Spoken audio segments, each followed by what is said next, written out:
Did it work?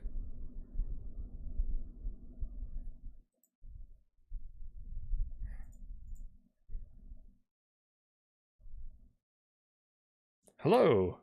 Uh-oh. Are we good? Is it like working?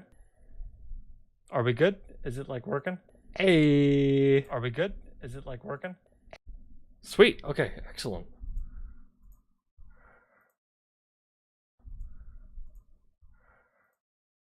Hello? Marco. Hello? Marco. Hey. Hello? Very nice, very excellent. Um, oh. Well, I already know I made one mistake with the stream setup, but that's okay.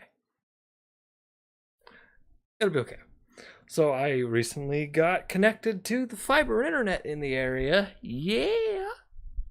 Unfortunately, I didn't change my stream settings to accommodate, but that's okay. We'll be fine. Yeah, the output's currently 720. No one will notice.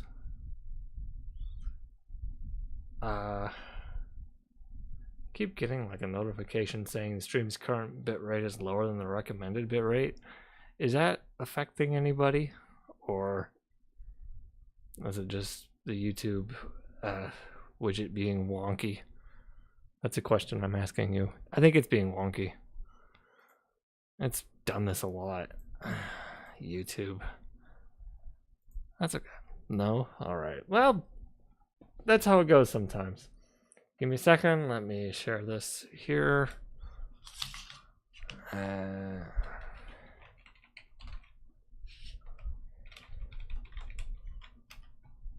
Boop. I don't like the ponytail look today. Okay, so before we get into this, let me adjust one other thing.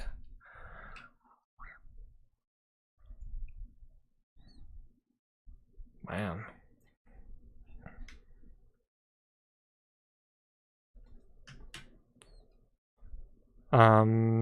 So how are we doing, everybody? How is everybody on this fine, glorious day? What's up, LMW? What's up, Natsuki? How are we? How art thou? Where is my properties? Here we go. Sleepy?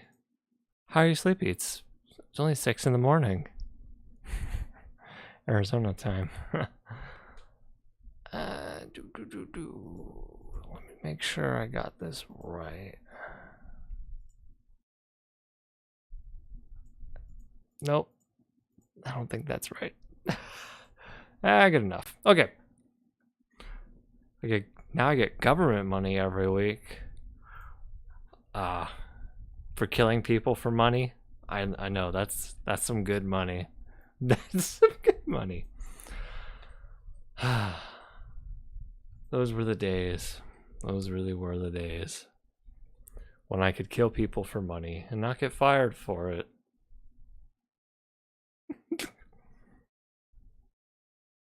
That's a reference to the library thing. Oh man, that was also I realized such bullshit about that library thing. That one David guy complained about me like killing people for money, or at least saying that I kill people for money. But like, if I was like a veteran, he would have committed a crime by complaining about that. That would, because veteran status is protected in the United States. And like, if I said like, oh, I don't want to talk about my time in the service killing people for money, and then he complained about that, that would have been a crime.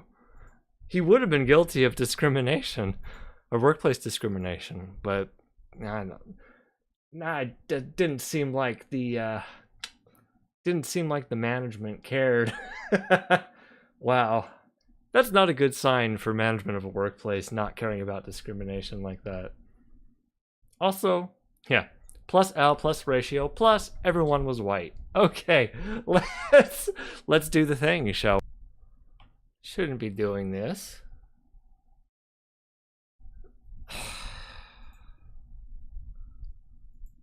Why? Okay, it looks like we're back. That was weird. Yeah, he said a lot of staff were actively transphobic to students. That too.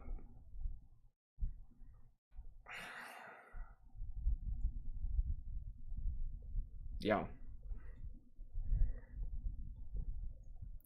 Unfortunately, well, that part, the transphobic part, unfortunately doesn't surprise me. I don't know. The everyone being white thing kind of does surprise me in hindsight.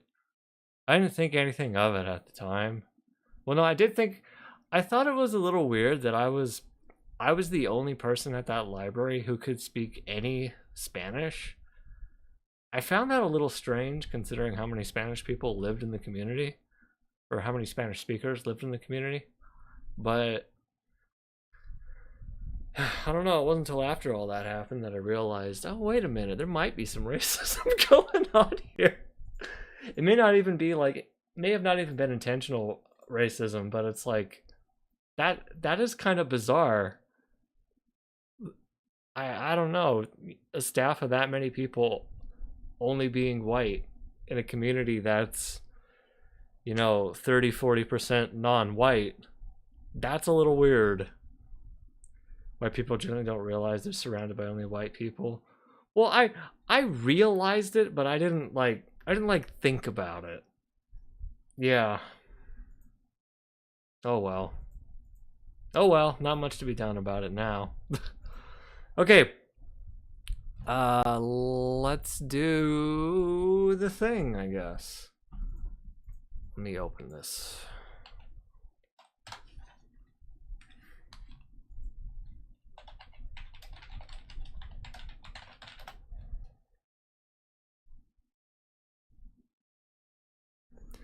All right, this came out 3 months ago. Wait, start segment. There we go.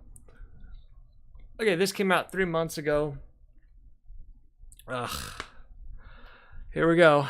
3 Ways to Fix America, starring none other than intellectual titan Dave Rubin. Because when I think about all the problems facing America, and I think about who do we want to put in charge of solving it, I think of intellectual juggernaut.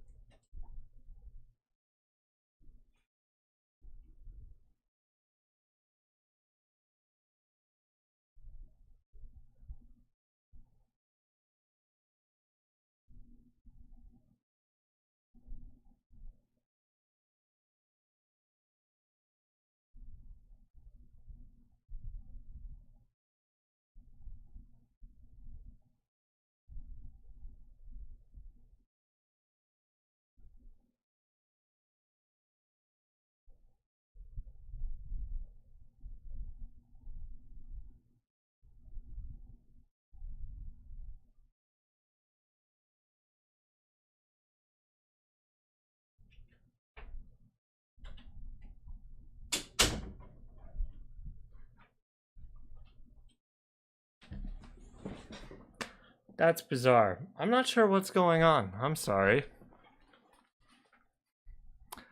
How bizarre. Do do do do do do do do. Okay. Well, let's keep going, I guess. See if the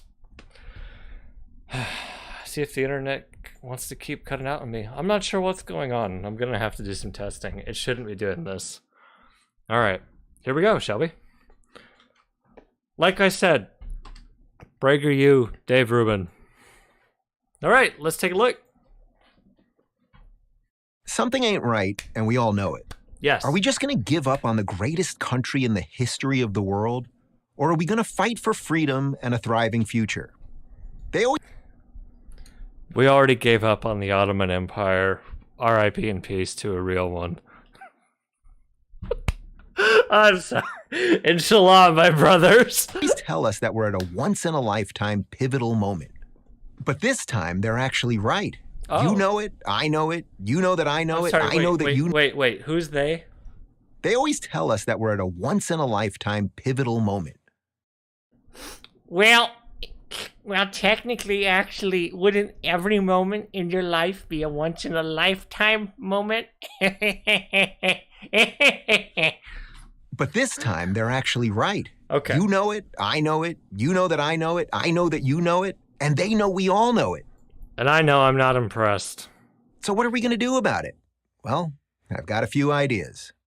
First off, okay, you know what? Let's hear it. Let's hear it. Individualist.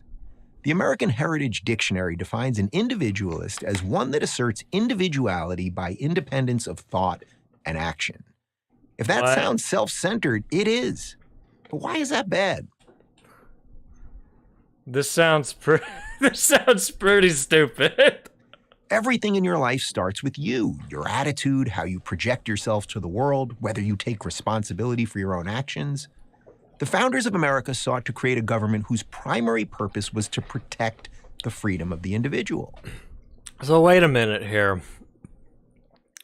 Your definition here, one that asserts individuality by independence of thought and action, that's got nothing to do with taking responsibility for your own actions. Why does his voice sound like that? I don't know. To the world, whether you take responsibility for your own actions. I don't know. The founders of America sought to create a government whose primary purpose was to protect the freedom of the individual. After that, as far as George, Ben, and Tom were concerned, you were on your own. Nobody saw this more clearly than the 19th century. As far as they were concerned, you were on your own? I don't even know how to respond to that. Let's go. You were on your own. Nobody saw this more clearly than the 19th century French writer Alexis de Tocqueville. He came to America to see what all the commotion was about and was... No, wait, I'm sorry. What? Who the fuck is this?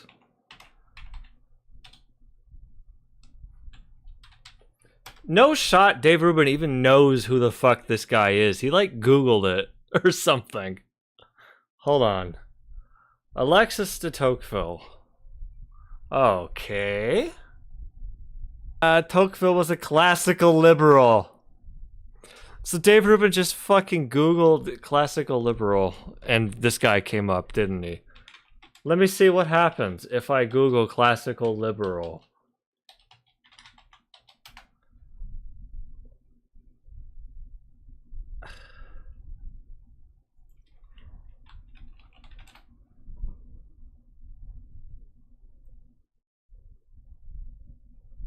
Let's see here. Classical liberalism. Let's see, is Alexis here? Yes, would you look at that? He is. There we go. Notable thinkers. Yep. I'm assuming that's what Dave Rubin did, because I can't imagine him actually being knowledgeable on history.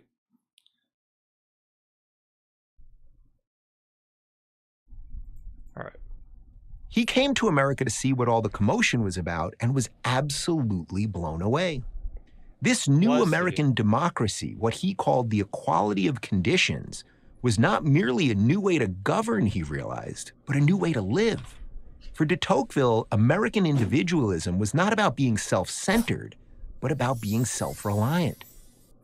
Tocqueville visited America to study democracy in May 1831. Now, just out of curiosity. Not curiosity, I know this. Just so y'all know, slavery was abolished in 1865. 33 years later after Tocqueville's visit. So, what was the quote again? Govern, he realized, but a new way to... Hold on. ...be blown away. This new American democracy, what he called the equality of conditions... It just seems a little... That's a little interesting. Dave Rubin would talk about Tocqueville and the equality of conditions, you know, during slavery. Was not merely a new way to govern, he realized, but a new way to live. For de Tocqueville, American individualism was not about being self-centered, but about being self-reliant. On your slaves. I mean, like literally half of the at the time, half of the country was like literally operating on slave labor. But okay. His Wikipedia page says he's just outright pro-colonialism. Where does it say that on the Wikipedia page? I haven't. Oh god, wait. There's some sections here. On policies of assimilation, on slavery, blacks, and Indians. Oh boy. That sounds interesting. Let's see. Though a supporter of colonialism, he could clearly perceive the evils that black people and natives have been subjected to in the United States. Oh, that's interesting. That sounds like Dave Rubin's just ignoring this.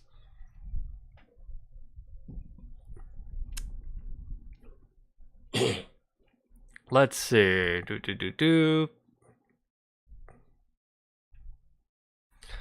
first who attracts the eye, the first in enlightenment, in power, and in happiness is the white man, the European man par excellence. Below him appear the Negro and the Indian. Direct quote, don't quote me. These two unfortunate races have neither birth, nor face, nor language, nor mores in commons. Only their misfortunes look alike. Both occupy an equally inferior position in the country that they inhabit. Both experience the effects of tyranny, and if their miseries are different, they can accuse the same author for them. Holy shit, holy based. Clipped? Y'all can clip me, it's fine. Let me see if there's more to this.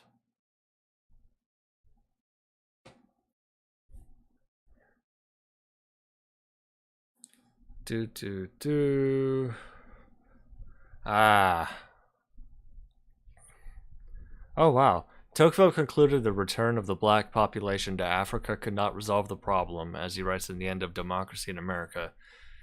If the colony of Liberia were to receive thousands of new inhabitants every year, and if the Negroes were in a state to be sent to either their advantage, if the Union were to supply the society with annual subsidies and to transport them to Africa on government vessels, it would still be unable to counterpoise the natural increase of population among the blacks, as it could not remove as many men in a year as are born upon its territory within that time. It could not prevent the growth of evil, which is daily increasing in the States. Oh my god, this guy's pretty cool. It will never leave the shores of the American continent to which it was brought by passions of vices and Europeans, and it will not disappear from the world. Wait. The Negro race will never leave these shores of the American continent to which it was brought by the passions and vices of the Europeans, and it will not disappear from the New World as long as it continues to exist. Yeah.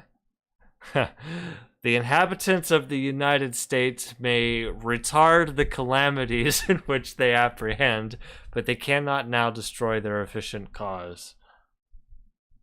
Alright, and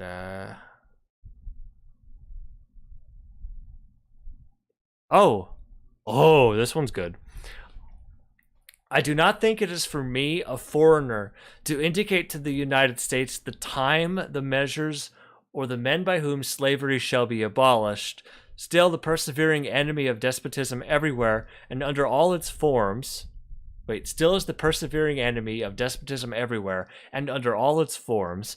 I am pained and astonished by the fact that the freest people in the world is, at the present time, almost the only one among civilized and Christian nations which yet maintains personal servitude.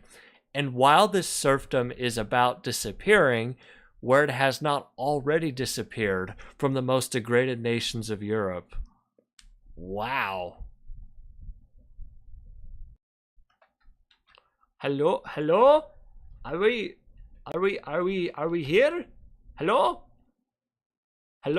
Hey, we're back. God, that's bizarre. Fuck me. Why is it doing this? strange. Okay, I think we got what we came here for from that. So, why is Rubin mentioning Tocqueville? I don't know. Govern, he realized, but a new way to live. For de Tocqueville, American individualism was not about being self-centered, but about being self-reliant. Also, I think there was also a quote in there about America's legacy being tarnished by slavery.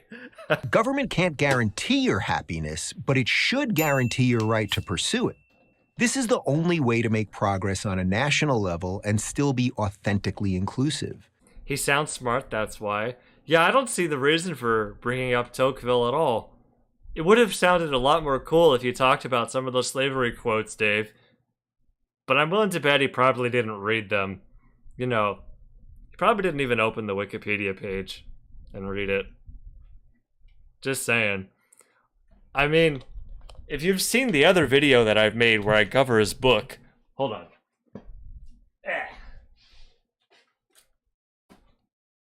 If you've seen the video where I covered Dave Rubin's first book, Don't Burn This Book, there are parts of it where it seems like even he didn't read his own book. So, it keeps fucking cutting out.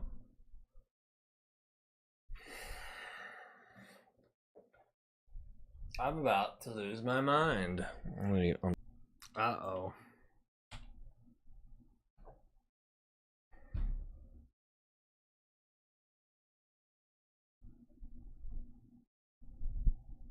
Dave Rubin's on to me. He's trying to cut the stream. I actually have an idea of what it is, but we'll worry about it later. Alright. I have a feeling that the next time I do this, it's not going to work. This won't do that. No. I have a feeling I won't have these problems the next time I try this. I think I know what the issues are. Alas. All right, let's continue, shall we? What was the last thing I said before I cut out? I read his book. I have a hard time believing he would read the Wikipedia page for Tocqueville. Yeah? Yeah, sounds good. Okay. Shall we? On a national level and still be authentically inclusive. Now, what did you say? Not about being self-centered, but about being self-reliant. Government can't guarantee your happiness, but it should guarantee your right to pursue it. This is the only way to make progress on a national level and still be authentically inclusive.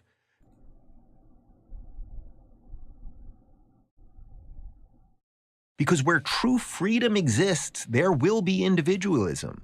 And where individualism exists, there will be true freedom. This sounds like it's said by like a 7th grader. I'm sorry. He looks so proud of himself. But being an individualist is just the start. You must also be a family. There are lots of ways to measure the strength of a society. Okay. I think he's moving on to point number 3. So what do I do to be an individualist? He didn't really tell me that. A person who's independent and self-reliant. I just googled this, I don't know.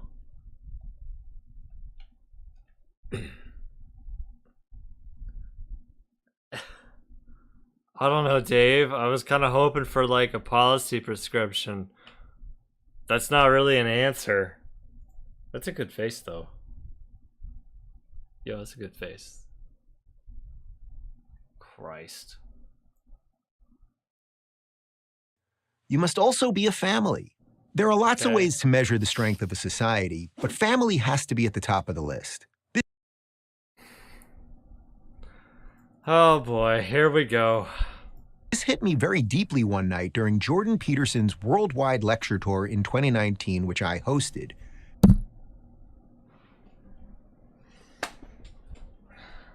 Well, let's get Jordan Peterson's book out now. Why not? Add it to the pile. Jordan and I were leaving the theater after our show in Dublin, Ireland. Two men ran towards us, wiping Two men ran towards us. One of them was screaming, "Allah Akbar!" And who were they? They were from the Ottoman Empire. They're back to save the greatest nation in the world. tears from their eyes. They told us their story. They were a father and son. Several years before, they had a huge falling out. On their own personal timelines, they had... Jordan. Yo, yeah, that's a good point. Yeah. Like, if I'm like, you know, leaving a venue or something, and two Jordan Peterson fans come running up to me, I'm probably going to die. or wait, no, wait, there's a clip for this, actually.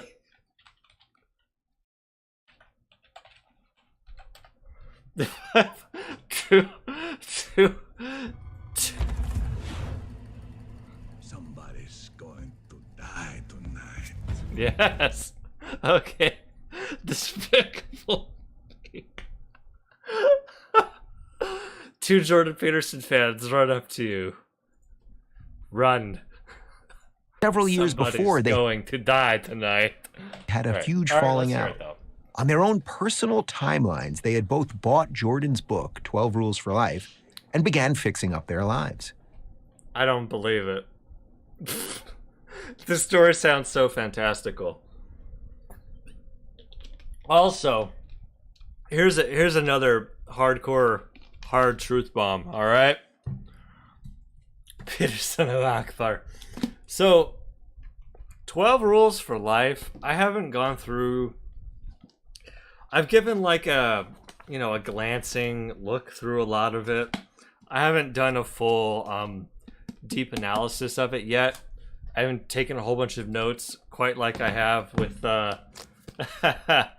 with Dave Rubin's book. But from what I've seen, I don't think this is like a... I genuinely don't think this is like a... I'm gonna get some world knowledge and fix my life. I don't see how people can do that out of a book like this. This is just like... There's some... I don't know, there's some neat stuff in here.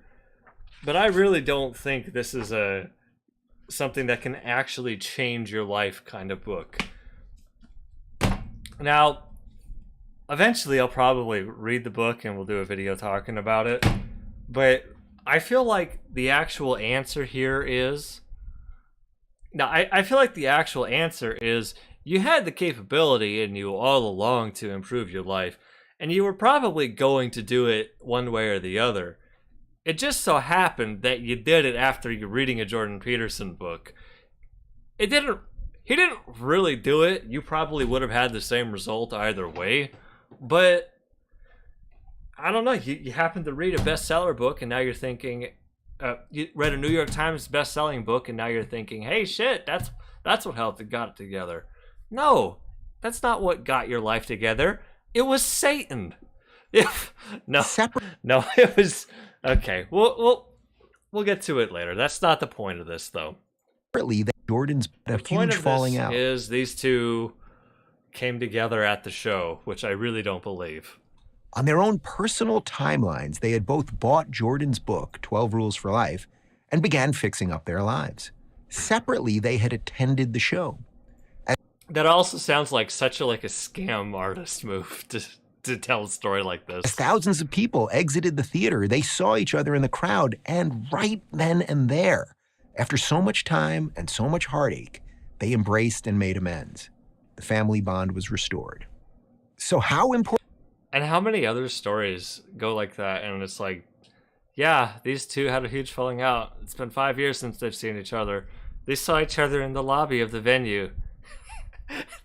And they stabbed each other to death. Important is family? that might happen more often, actually. According to a 2019 American Enterprise Institute survey, which asked participants to rank attributes of the American dream, a good family life ranked number 2. Are we cutting out? Okay. Right behind freedom of choice. Sorry, let me hear that again. So how important is family? According to a 2019 American Enterprise Institute survey, which asked participants to rank attributes of the American dream, a good family life ranked number 2, right behind freedom of choice.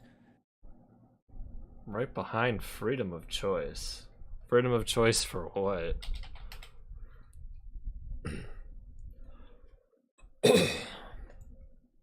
And yeah, I could believe this though, because but something that goes with this though. You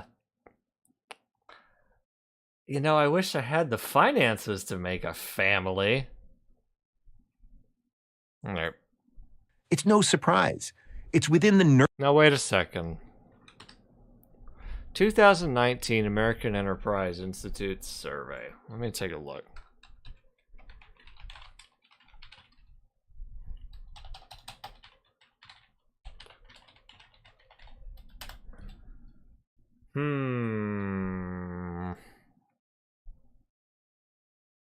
American Institute, American Dream.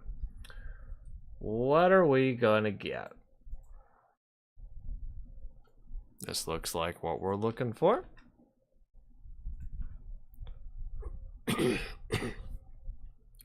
Findings from the 2019 Schooling in America survey.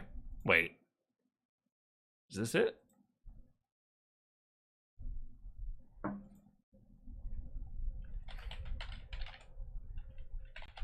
I don't think this is the right one. Hold on.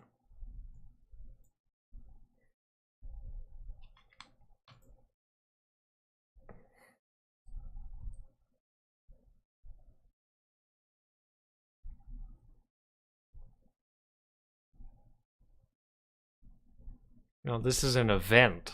Wait a minute.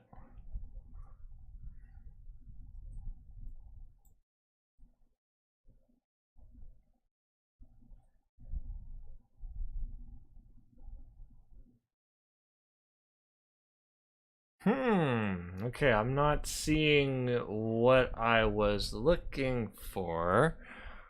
Let me see if there's anything on the PragerU website for this. Probably not, but give up on the greatest. Oh my god. Shh.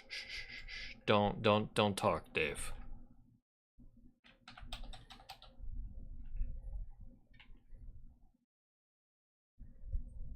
Aha. Here we go. The American dream is alive and well. All right, let's take a look.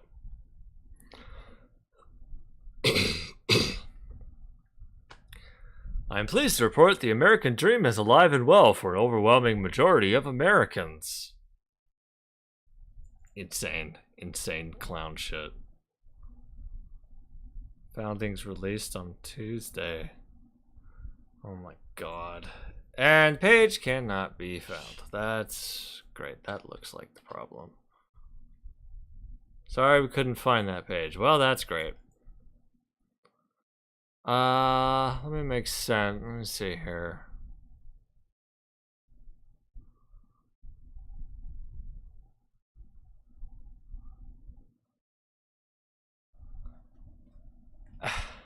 Well, if I can't find the actual fucking survey, then your claims are kind of useless. Wow. Because when I Google it, I don't see the actual survey here. Survey on Community and Society, Societal Capital, Civic Health. Well, let's take a look. Survey, I already forgot what it was. On Community and Society, Social Capital, Civic Health. There's no shot I'm gonna find this. Oh shit, I found it. That's right, baby. I used to work at a library. I know what I'm doing. Read the PDF. Read the full report. Let's take a look. Oh yeah, this looks promising. 81 pages.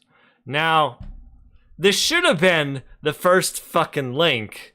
PragerU, Dave, David, Mr. Rubin. God. Alright, let's take a look. Let's, family. Okay, executive summary.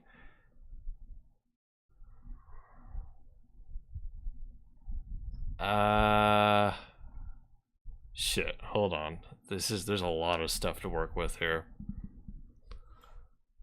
Aha, here we go.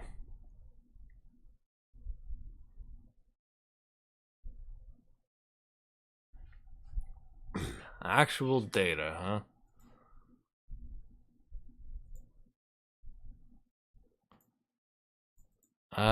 There's a lot of... The word family comes up quite a lot.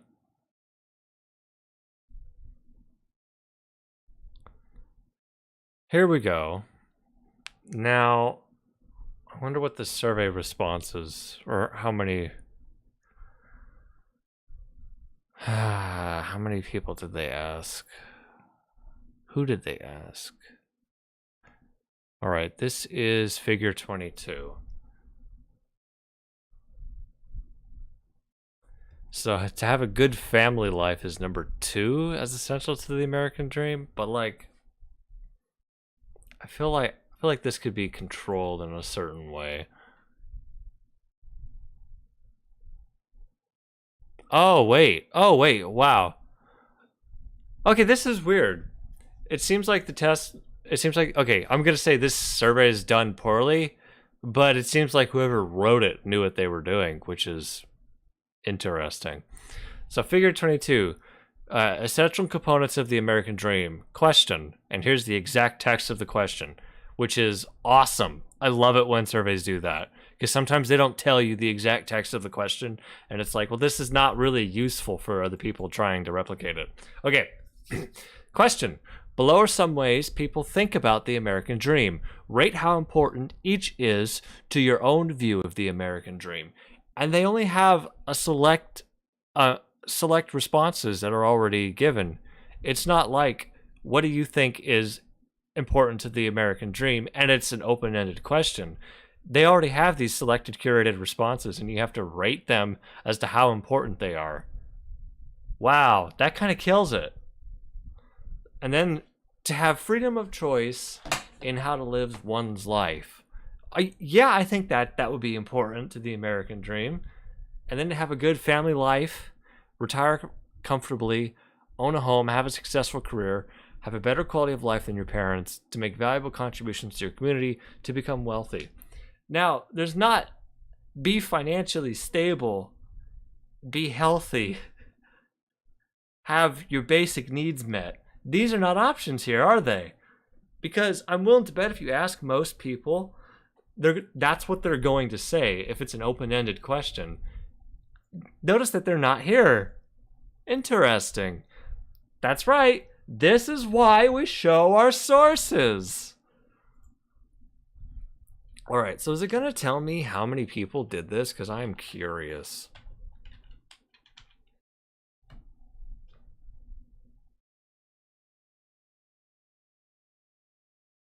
Yeah, 85%. 85% said have freedom of choices to live one. Crap, it doesn't say. Do we have a methodology section? We do, page 32.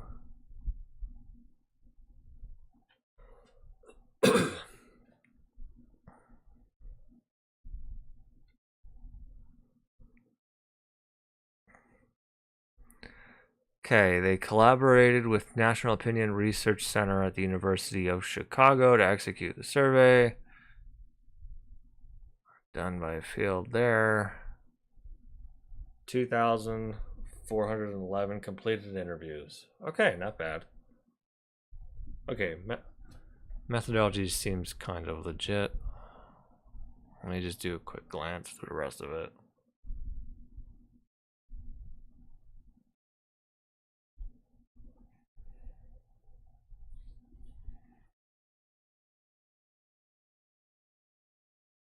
All right. So, fun lesson in statistics. When you control the answers like that, you're not necessarily getting what people want to say, which sometimes that's what you want.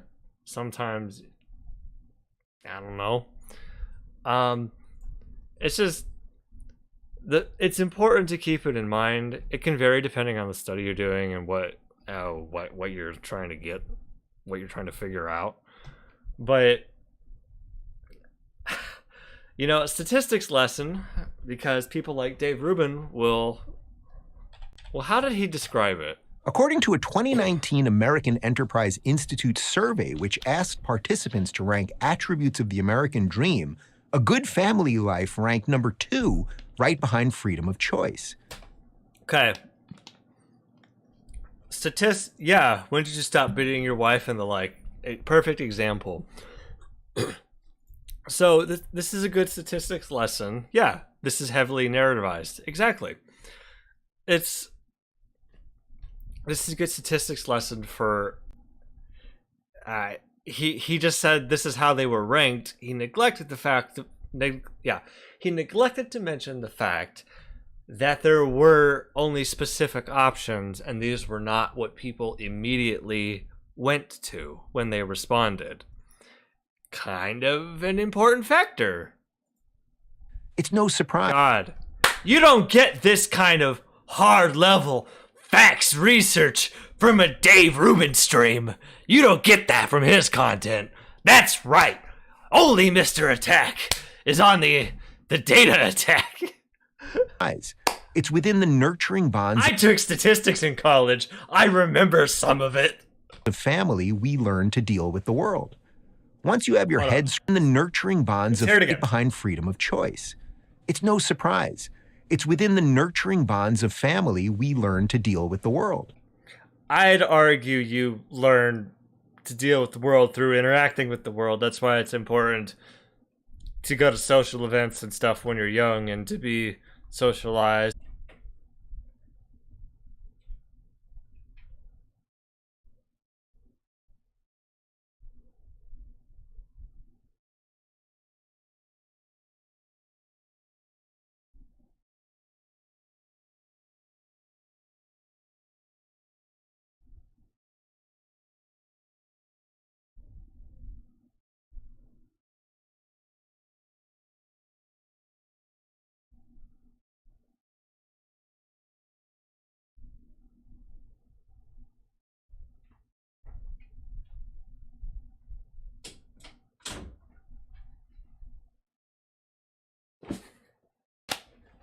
Did that fix it?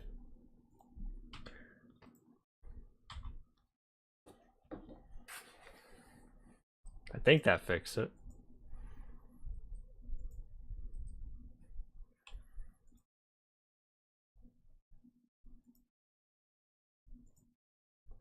Christ.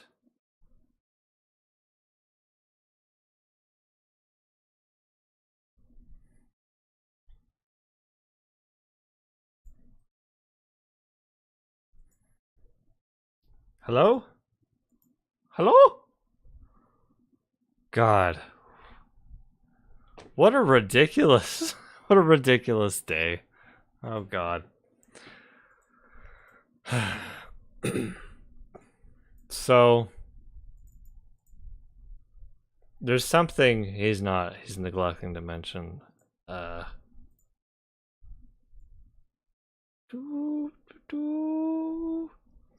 don't have friends. I have family. Let's move on. People who only interact with their family are, sorry, what now? People who grow up only interacting with their families tend to be less than well-rounded. Absolutely. We hear, hello. I apologize, people. I'm gonna have to do some testing and see what the fuck is going on, because this shouldn't be happening. Alright. Be a community. It's no you were not surprise. ready for that. It's within the nurturing bonds of family we learn to deal with the world. Okay. Yeah, we already talked about that. Once you have your head screwed on straight and you've made things right with your family, then you're ready to move on to the next level of real social improvement. So he didn't talk anything about getting your head screwed on straight. He didn't talk anything about setting things right with your family. Okay, and the example he gave is kind of condescending. Here's a hot take, though. For a lot of people, their families fucking suck. Some people have it better than others. You don't really realize how bad it can get for some people. Sometimes the best thing you got to do to be a better person is cut out your family. You know, just got to cut them out. But be a community. There are all kinds of communities. It's your church or your synagogue. How can you be an individualist if you care about the community, Dave? I think you talked about this in your book. Hold on, you had like a chapter or some shit. Maybe it was no, it was the other video. It was that video he did where he talked about being a classical liberal. All right, let's see what he says. Community. There are all kinds of communities. It's your church or your synagogue.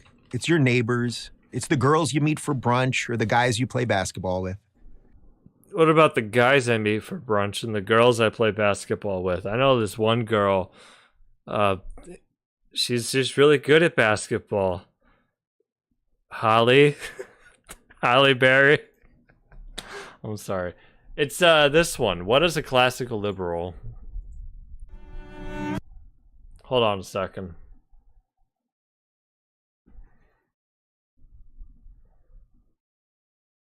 Why am I getting Ring commercials? I'm not gonna fucking marry anyone. What is a classical liberal? It sounds like someone who's a liberal. Maybe sporting a top hat, a twirly mustache, and a monocle. Tea time. Yeah, we don't want to hear this one. Let me just skip ahead. There was a part here. This part. I think it's this part. Putting the individual above the group not only empowers you to live your life as you see fit, but it also neutralizes the forces of racism and bigotry, which judge people not on their individuality, but on their immutable group characteristics, be it color of skin, gender, or sexuality. I mean, this kind of sounds like this is what he's talking about here, though, only now it's good.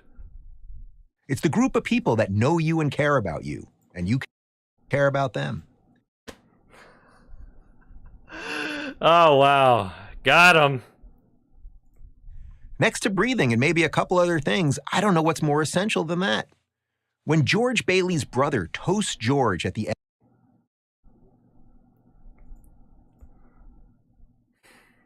Fucking got him. end of the classic movie It's a Wonderful Life to the richest man in town, we know exactly what he's talking about. George's community. Are you catching the theme here? He has to cite movies because he doesn't know any other way to do it. When individuals are healthier, the family is healthier, and in turn, so is society. It's obvious. We know it. Which is why those here, and in turn, are you catching the theme here? When individuals are healthier, the family is healthier, and in turn, so is society. How does that follow? When individuals are healthier, the family is healthier, and in turn, so is society. So does he support Medicare for all now? He used to. He doesn't anymore. He free thought his way into supporting Obamacare in like 2016, 2018. That was pretty fun. It's obvious. We know it. Which is why those on the left oppose all of it.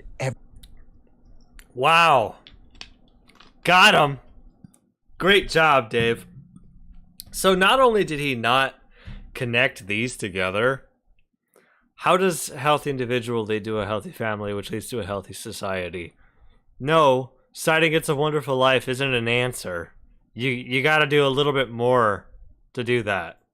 It's obvious. We know it. Which is why those on the left oppose Appeal to common sense. all of it, every piece. And then he says people on the left oppose all of it. How the fuck does that follow? They despise the free-thinking individual. They denigrate the family, and they have no true understanding of community. For the left, your identity group, your skin color, your sexual preference, determines who you are and how you think. But Dave, those are their communities. Why are you denigrating their communities? Who you are and how you think? Have you been to have you been to any communities that are so-called on the left? People don't get along with each other. Defy this identity at your peril. If you're black and you're conservative, well, as one elderly gentleman put it, you ain't black. You ain't... Wait. Yeah. You ain't black, Jack. Blackjack. Oh, God. That's funny, but that's not an actual argument, though, Dave. If you're black and you're conservative, well, as one elderly gentleman put it, you ain't black.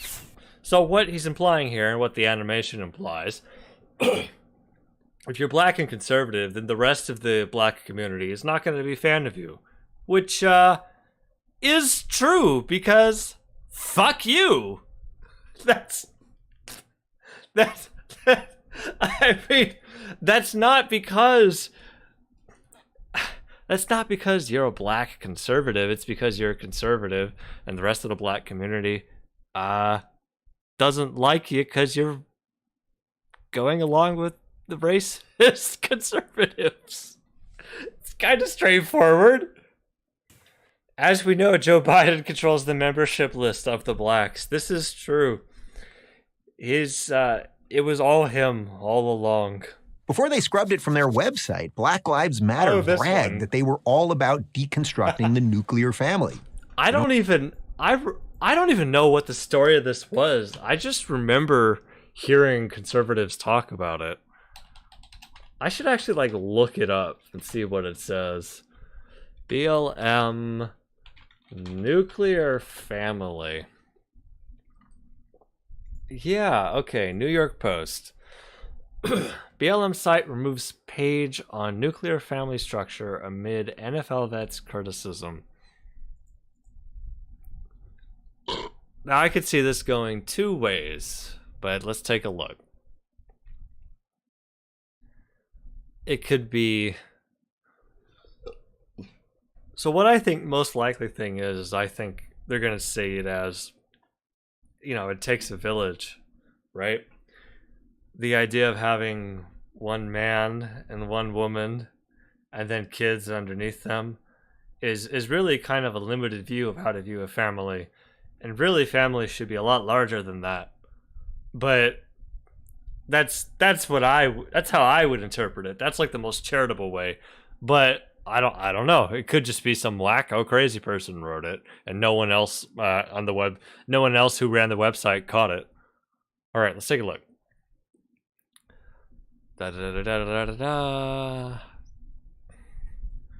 As trained Marxists, okay, whatever. Believe. Okay, the actual quote: "We disrupt the Western prescribed nuclear family structure requirement by supporting each other as extended families and villages that collectively care for one another, especially our children, to the degree that mothers, parents, and children are comfortable," the website formerly read. Dave, that's exactly what you're arguing for in the video. You fucking idiot. You didn't even read the quote. Oh my god, he's so stupid.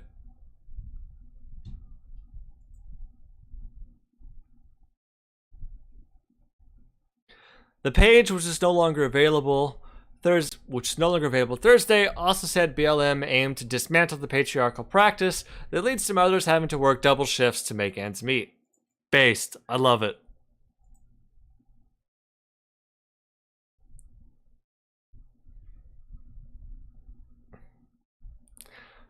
A central tenet of Marxism is the dismantling of the nuclear family structure. What the fuck is this article talking about?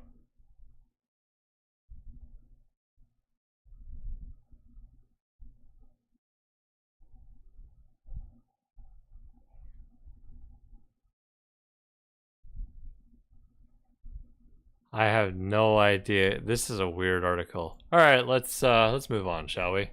Mom, dad, and the kids. As for community, Hold on. before they scrubbed it from their website, No, but also based. Yeah, what the fuck? I've never heard the interpretation that Marxism is about destroying the nuclear family. That's a new one. Black Lives Matter bragged that they were all about deconstructing the nuclear family. Mom, dad, and the kids.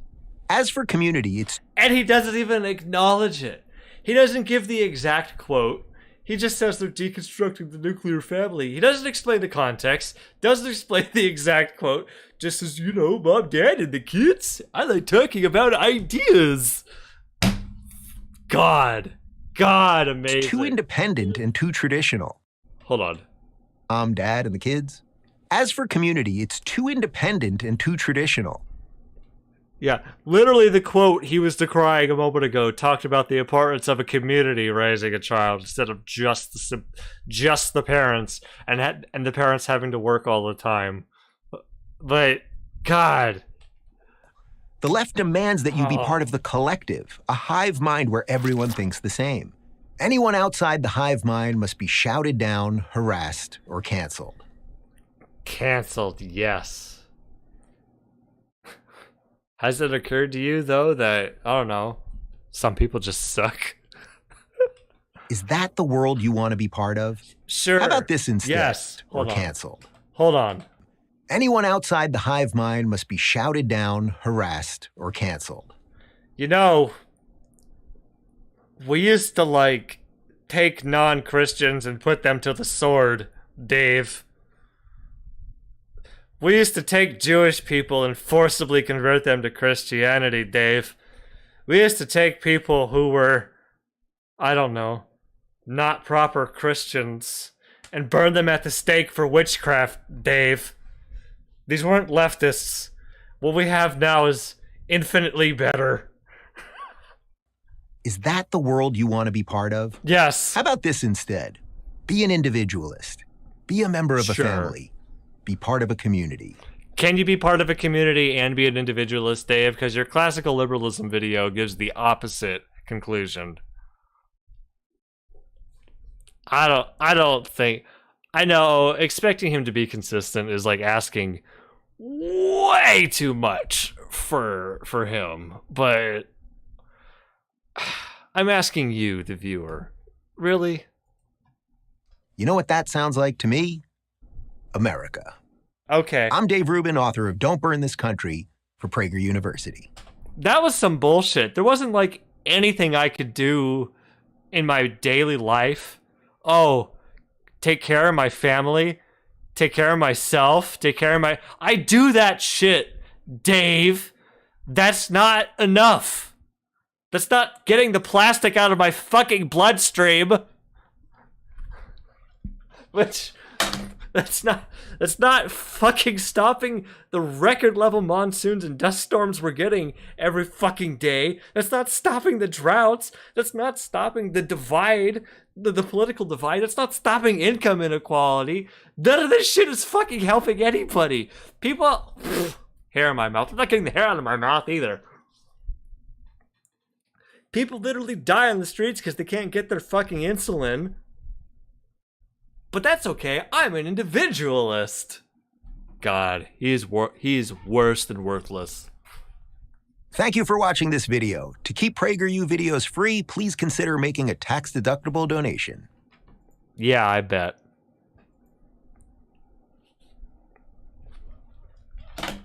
I hate it. I hate it. I hate it. I hate it. Of course he's promoting his own book. That's like all he does. He's just a fucking grifter clown ass shill. He doesn't have he's just in this for the money. He doesn't give a fuck about America. That video was awful. Yeah, I am pained. Oh god. Let me take a look at something else here.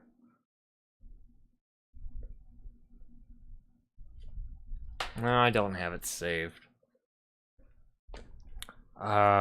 Fox Jade sent me, he's pointed out a clip from his old show where he says, I've been masturbating for 27 years.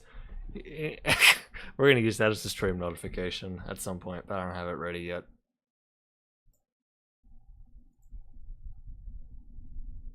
That would be great, though. I'd love that.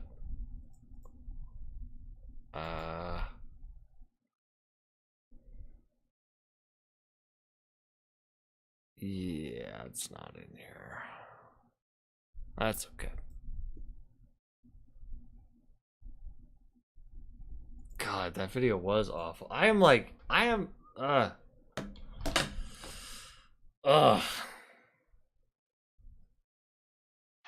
glad we did it, though. Alright. Masturbating with his family, I assume. I don't know. It was a stand-up from the stand-up Hot Gay Comics. It wasn't. And, like, nobody laughed at it, naturally. Family bonding. Oh, that's what he meant by family bonding. That makes sense. Listen, be an individualist and make sure you come first. but also do it with your family and your community. That's what he meant. Oh, it's starting to make sense now.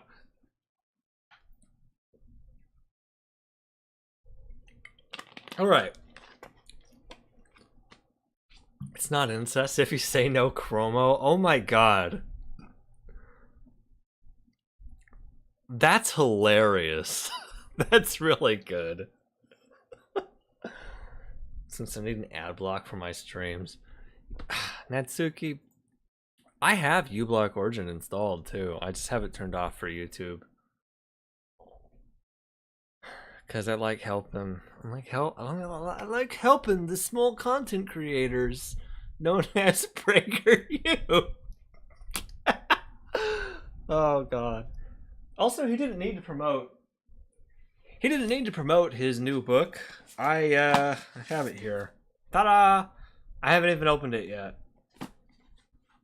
We're gonna open it right now on stream. I think it's a used book, actually. I got it online. It looks brand new, but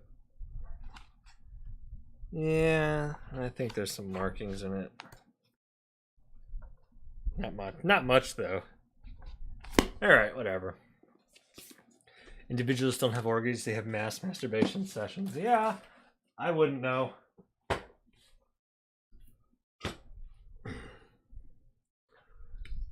That's a sacred treasure you're holding right now. What, his book? Which one? I've got... Oh. Hey, wait a minute. You know, that video was how to save America. 3 steps to save America? Something like that. But look what I have. How to destroy America in 3 easy steps from Ben Shapiro. Also, another book I haven't read. Got a fucking packing slip in here. What is this? Oh wow. This one describes the damage. Some corner dings. There is a crease or fold on the cover. The dust jacket has stickers. Wait. Dust jacket has stickers, markings, or sticker adhesive on it. The dust jacket has minor damage or small tear. Spine showing creasing or minor wear and tear. Pages show heavy wear. Writing discoloration or markings on the edges of the pages. Yeah, there's a few right there.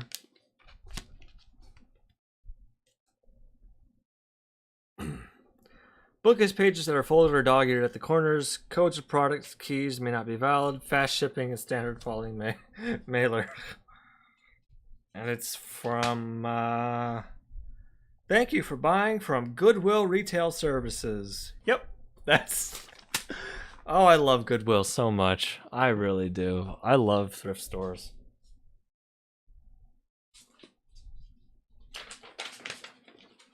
Okay.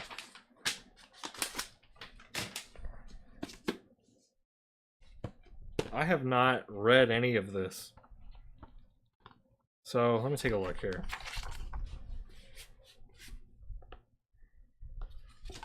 Smelling that book. Evil Dave Rubin be like, hello, I'm Dave Rubin. I'd like to talk about ideas. Get it? Because he's evil to begin with. Let's see here.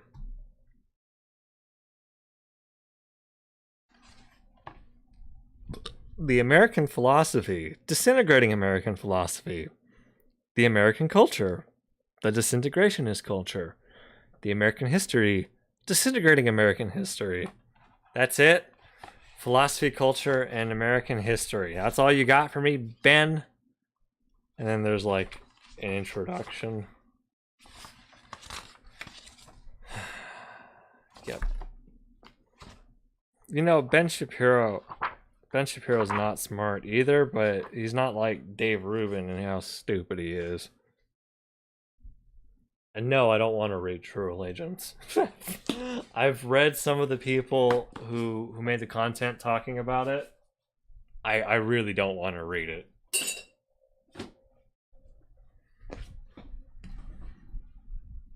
There's a group destroying history, and it ain't the left. It's the Alzheimer's I've got in my brain. I don't know if I showed some of you. I've got like, I have some ridiculous stream notifications here. Some of these need to be updated though. I think this one is Donald Trump. I'm gonna come. Oh. This is a test super chat alert for $6.90. I'm gonna come. Whoa. All right, we're gonna do some others though. I need to like. What I want to do is I want to get like I want to edit like a big graphic or something so and everyone can see like, you know, donate this number and you get this amount or you get this response. I always have text to speech on, but it's just fun. It's funny as shit. All right.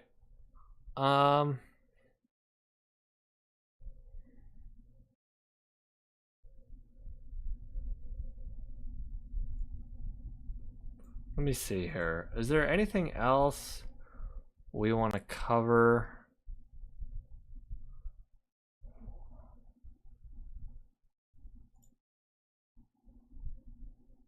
One of the mostly Ben Garrison Trumps for that one. I want to use, okay. I like the idea, but for all my notifications, I try to have like a GIF play. I want some, I don't like having a still image. I want something happening. It just feels a little more high energy. It's just how I feel. I'd have to animate one of them, you know? I'd have to like take like a Ben Garrison thing and animate it, which I can do, but I don't know. I don't really want to. It's fun to do just the Vuvuzela. Oh, which reminds me, I've got some instruments gathered. I'm not gonna show all of them on stream. I'm planning to do another like green screen video, like another green screen Vuvuzela kind of thing. I've got some other instruments to play though, so it's not just the Vuvuzela, including my train whistle. So it's all right. Sound alert, everyone.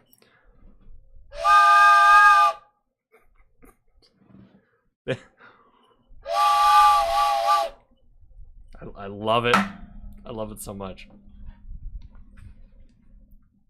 What is this? I gotta hear it.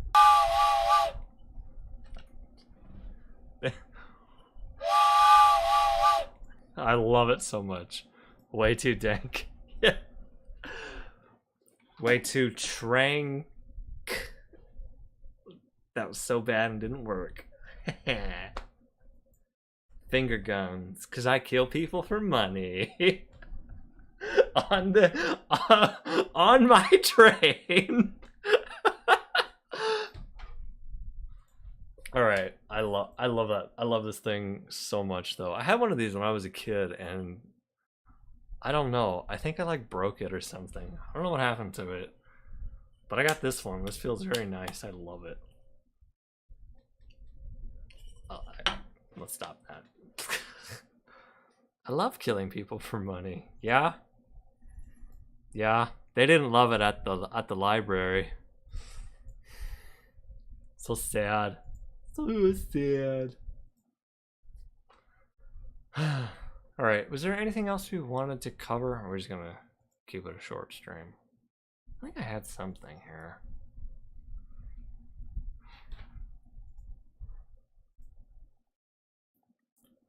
I thought I had something. Hold on. Give me 1 second here.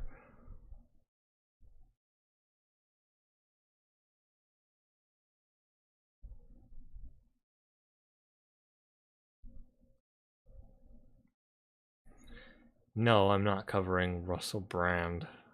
God, I can't stand him.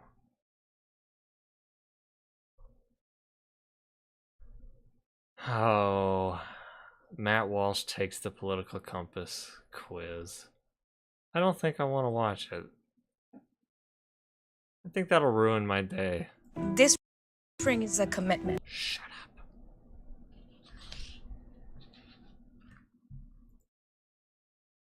God. No, it's only 17 minutes. Wow, why is this so short?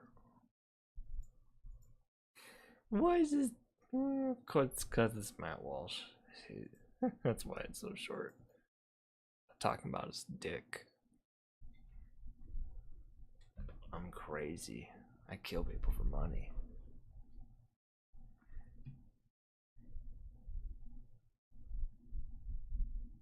I think that's what I was thinking of.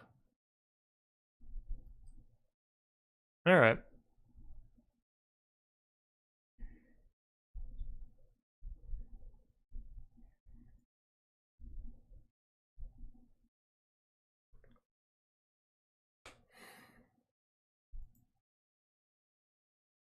I remember I mentioned Russell Brand in one of the old Charisma on Command videos I did. And it was like, and some people in the comments were like, no, Russell Brand is cool. And I'm like, what the fuck is wrong with you people? That was before COVID. So it's been a while now. But I remember just being like, no, you're wrong. He's like an insane drug addict. He is not cool.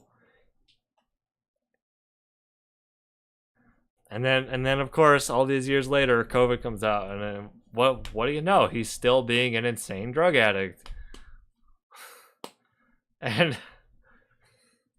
when he was mostly good. No, he was mostly good in the, I guess in his, I don't know, his content, his videos, but I recognized what was there underneath was not impressive. But did they believe me? No. No. They don't want to listen to me. You know, hey, don't be fooled by his charisma. Ha ha ha. God, stupid. I figure it all out. You just have it. Oh God, and he's British. That's like a knock against him. God, I hate the British. Will I get banned for racism if I keep saying that? I might. If I get banned from Twitch, it's like, whatever. Nobody watches on Twitch.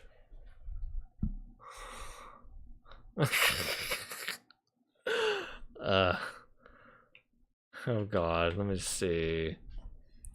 What does Russell Brand say? What is he up to? If I just type in Russell Brand.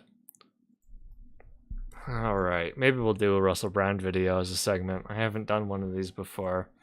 If I just type in Russell Brand, this is fucking crazy! And there's Obama and a drone and some shit. I don't really care.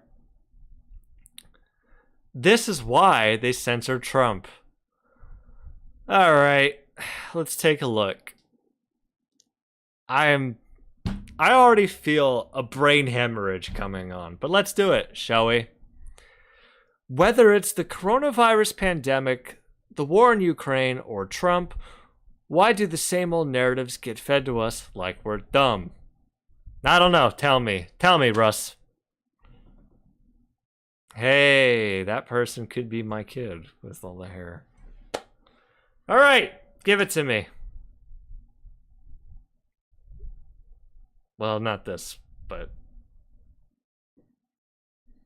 Oh yeah, YouTube's doing 2 unskippable ads now. And Russell Brand's a sellout and won't let me skip them.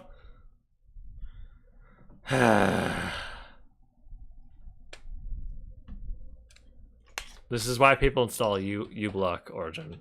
But yeah. Alright, give it to me, Russ. Whether it's the coronavirus pandemic or the Ukraine war, certain patterns are emerging. Is it possible that you have new stories but same old bullshit?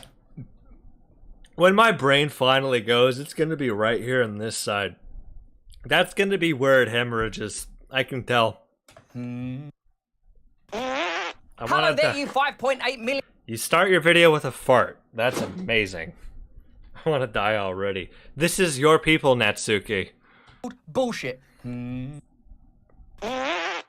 there, you 5.8 million awake. I'm sorry.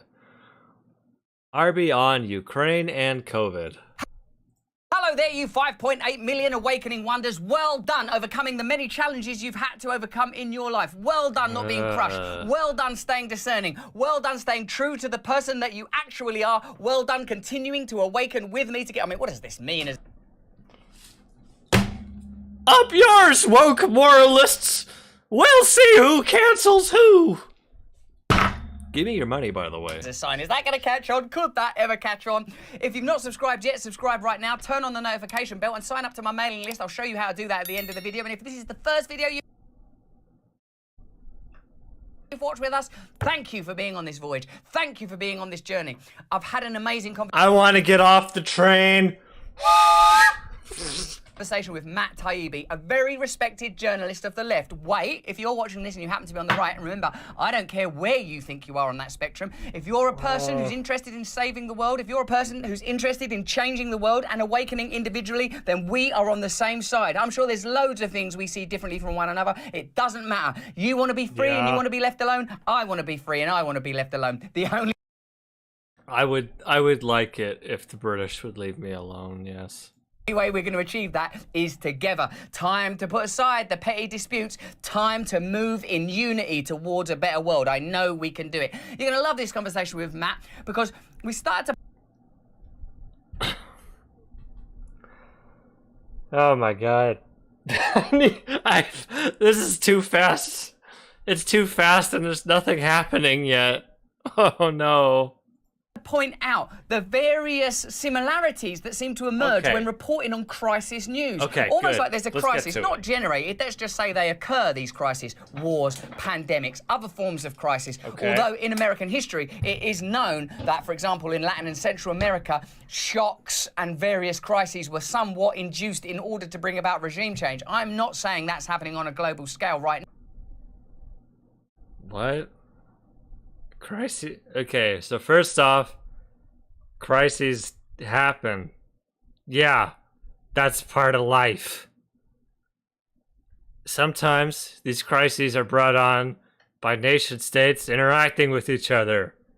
Yeah, that's part of life. The United States has engaged in regime change across the world, especially Latin America. Yeah, every major world superpower has done that to maintain them being a major world superpower. The United States just happens to be the one in existence at the moment. Every other one that has existed historically has also participated in this. That's just kind of the nature of power. Now, but you can see certain similarities. When the Ukraine war happened, and when coronavirus happened, a few things I noticed were similar. One, it's difficult to speak out against the narrative that the mainstream media want you to speak out. I have a feeling you did it anyway, though, Russ. So... about. Two, there's a sense of heightened fear and panic. The mainstream media pursue a very particular... I'm sorry, and what is he referring to? ...happened. A few things Ukraine and COVID? When the Ukraine war happened, and when coronavirus happened, a few things I noticed were similar. Okay. One, it's difficult to speak out against the narrative that the mainstream media want you to speak out about. Two, there's a sense of heightened fear... So, okay... That's a good face. Plenty of people fucking spoke out against whatever the mainstream media narrative was on COVID. What are you talking about? We've been dealing with this for like the last several years. They won't fucking shut up about all of this bullshit they believe about COVID. Oh, the vaccine's gonna cause you to mutate. Oh, it's not tested. Like, I can't fucking throw a stone or go on anywhere on the internet without fucking seeing this bullshit. And as for Ukraine, what mainstream media narrative will he talk about it? I'm not gonna watch another Russell Brand video to get an answer. If he doesn't say it here, I will never know. Fear and panic. The mainstream media pursue a very... Fear and panic. Yeah, people are going to be afraid during a pandemic. I didn't care. I wasn't scared of Ukraine and Russia, but whatever. Very particular line. And here's the weirdest thing of all. Certain very powerful interests profit from those situations. Now, let me tell you, I am not... Powerful interests will profit from every situation. That's the nature of profit.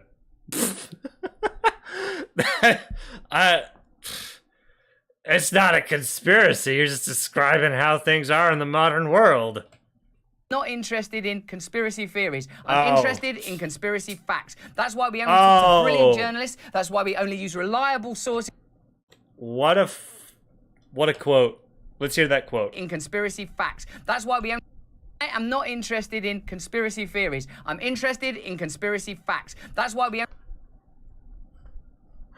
That's beautiful. How many COVID shots you got out of your butt, brother? No. You the COVID shots are in the arm, but I've got several other shots up my butt. It's a different... You're confusing the two. I do those as well, but that's more of like a weekend thing, while the COVID shots were like, spread out over several months. It's easy to get them confused, though. I do. We only talk to brilliant journalists. That's why we only use reliable sources. That's why we've got a great team here of people that are only interested in conveying the truth as we understand it. Oh boy. Unironically though, Russell Brand is a great argument against drugs. We believe you deserve transparency. We believe you can take transparency. All right. In this conversation with Matt Taibbi, we talk about the coronavirus pandemic and the Ukraine war and the similarities in reporting. You probably see the situation different from me. We're not all the same. We've had different lives. We've got different traumas, different experiences, and different things to offer.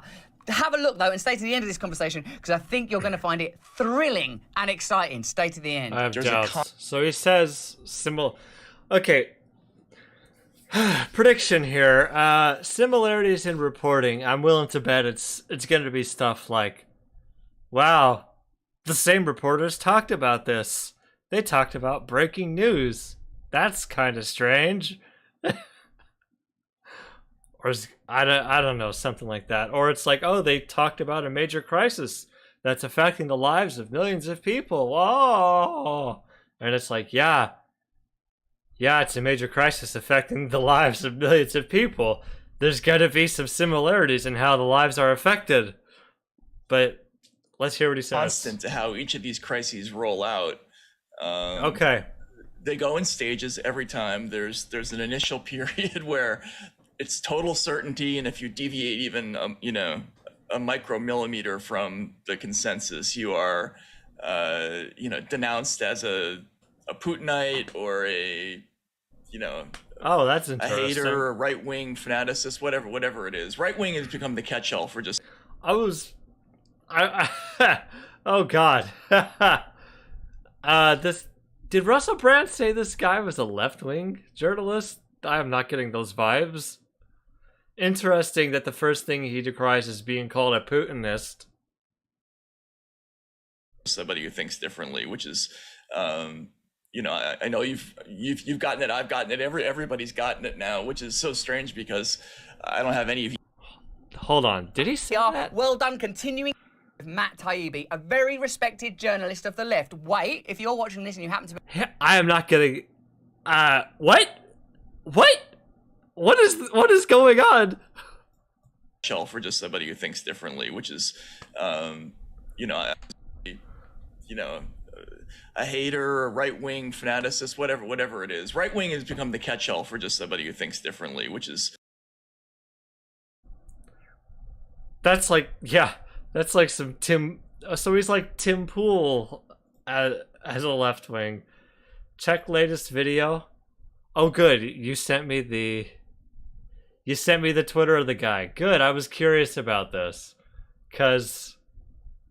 the guy sound... I was gonna look this guy up. Hold on. Oh, Christ. Broadcast... Okay, from this... this is from this guy. This guy's Twitter. Matt Taibbi. Broadcaster Jackson Hinkle has been censored by Twitch, Venmo, PayPal, and YouTube over Ukraine views. The belief that we should all be pro-censorship about the internet is a commonplace thing now, he says, and it scares the shit out of me. Good, based. Fuck Jackson Hinkle. Fuck him. Get him out of here.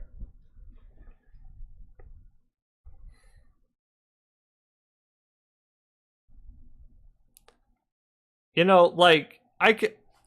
On the one hand, I could understand, not liking it, but then you listen to him, like, talk and debate people. He had a conversation with Sam Cedar, I believe. I'm perfectly fine with this guy, like, getting cut out from everything.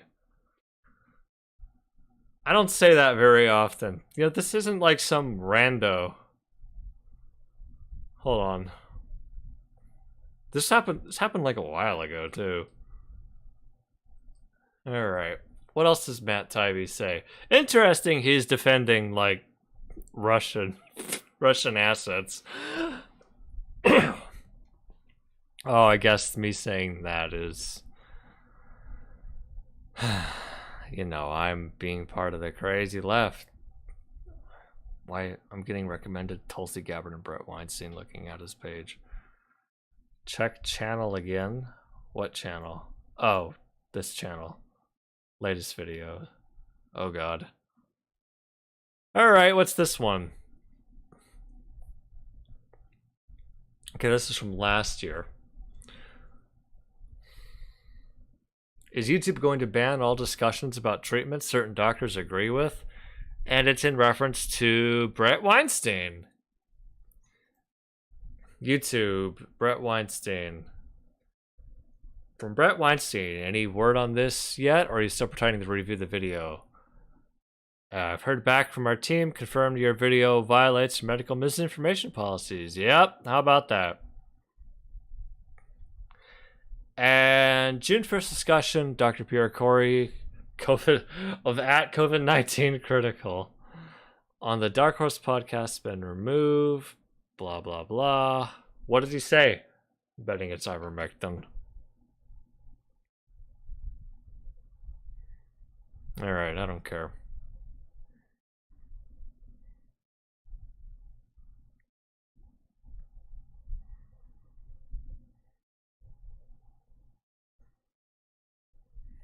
And here he is attacking CBS. No, he's not attacking. He's like praising CBS. Okay, never mind. That's good.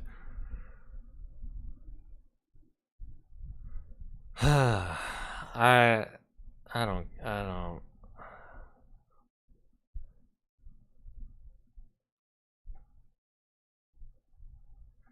Yeah, I'm not really seeing anything interesting on his Twitter. Let's move on then.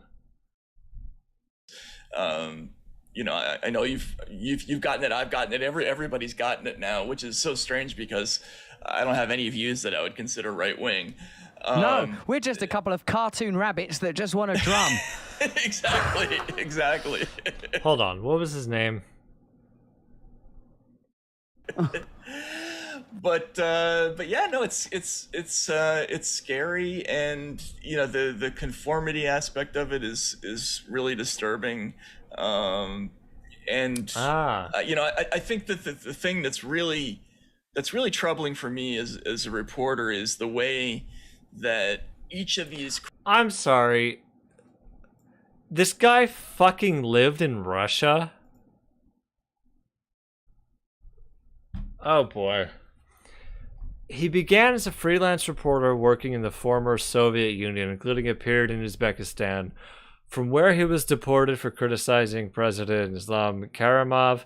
He later worked as a sports journalist, played professional baseball in Uzbekistan and Russia, as well as professional basketball in Mongolia. In 1997, he moved back to Russia to edit the tabloid Living Here. Oh my god. Well, that's interesting. I would have opened with that if you're going to decry people for calling you, you know, pro-Putin. Crises, though completely distinct. Also, like, the way he talks, the cadence of his voice makes it sound like he's full of shit. Just a feeling. That's just a vibe I'm getting. He's not passing the vibe check. In many cases, having nothing whatsoever to do with one another. There's an increasing tendency to link all of them, which makes it impossible to report on the nuances because. Sorry, living in Russia isn't inherently bad. You mean bad?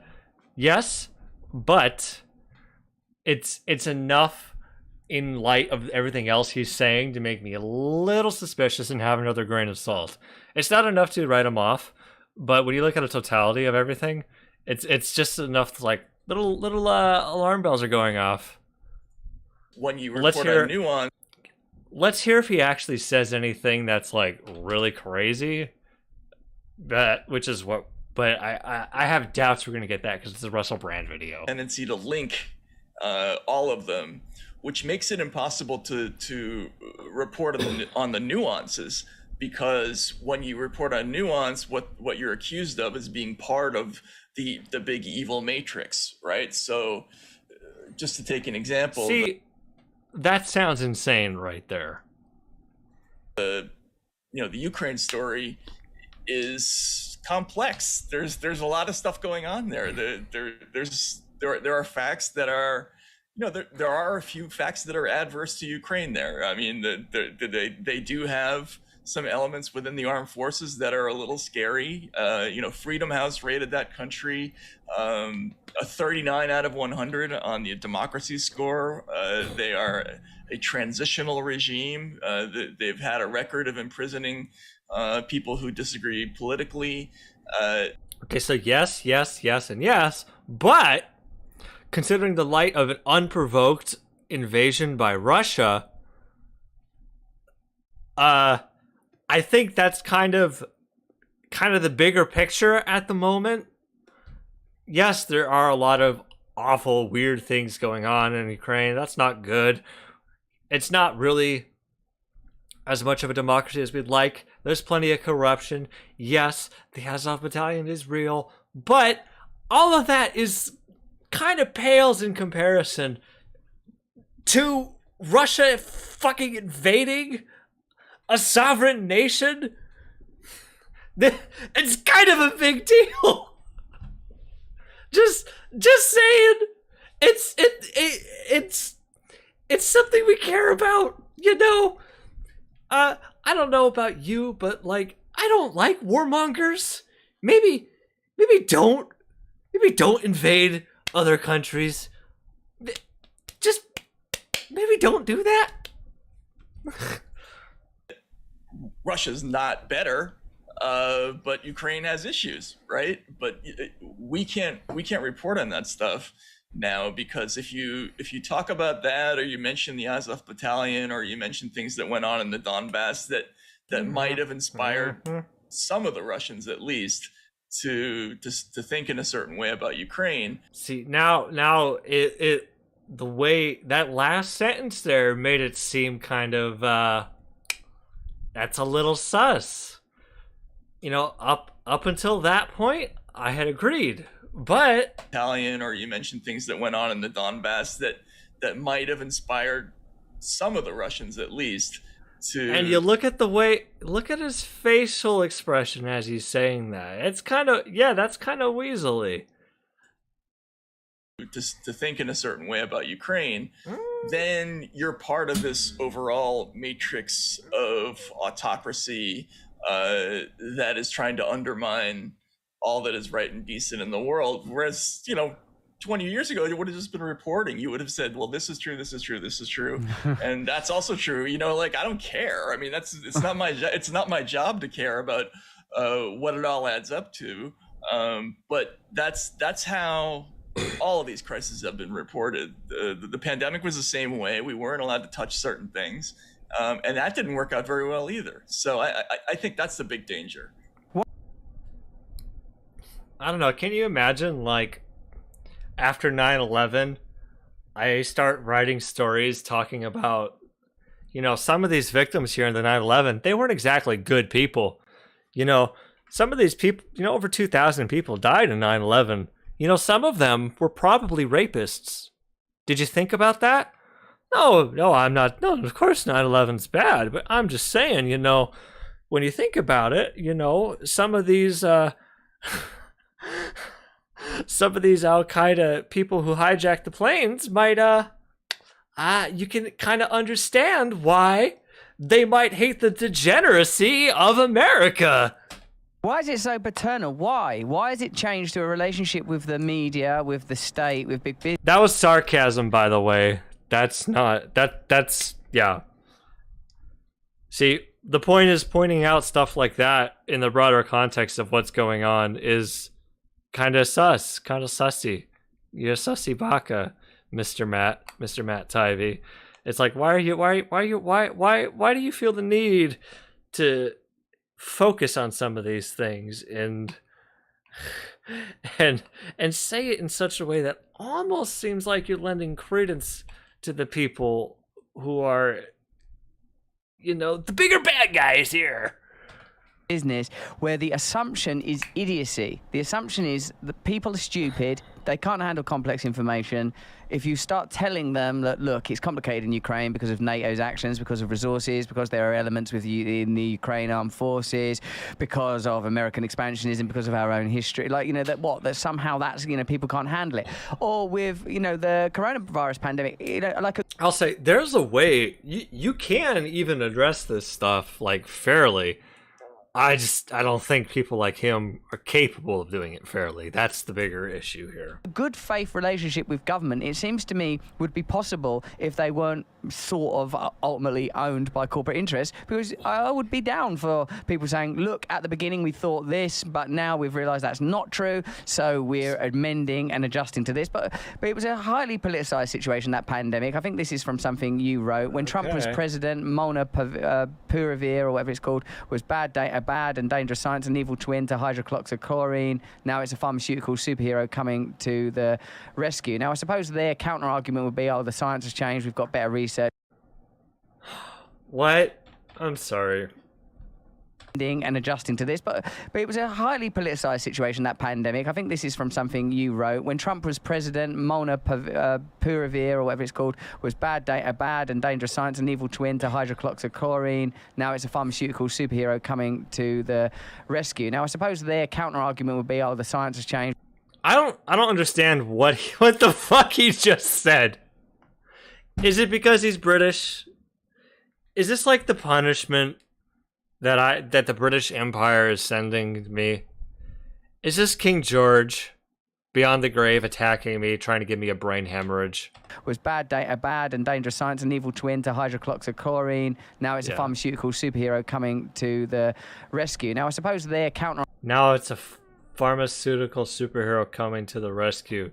Evil twins of hydroxychloroquine, yeah, and hydroxychloroquine and ivermectin, and now it's pharmaceutical superhero coming to the what?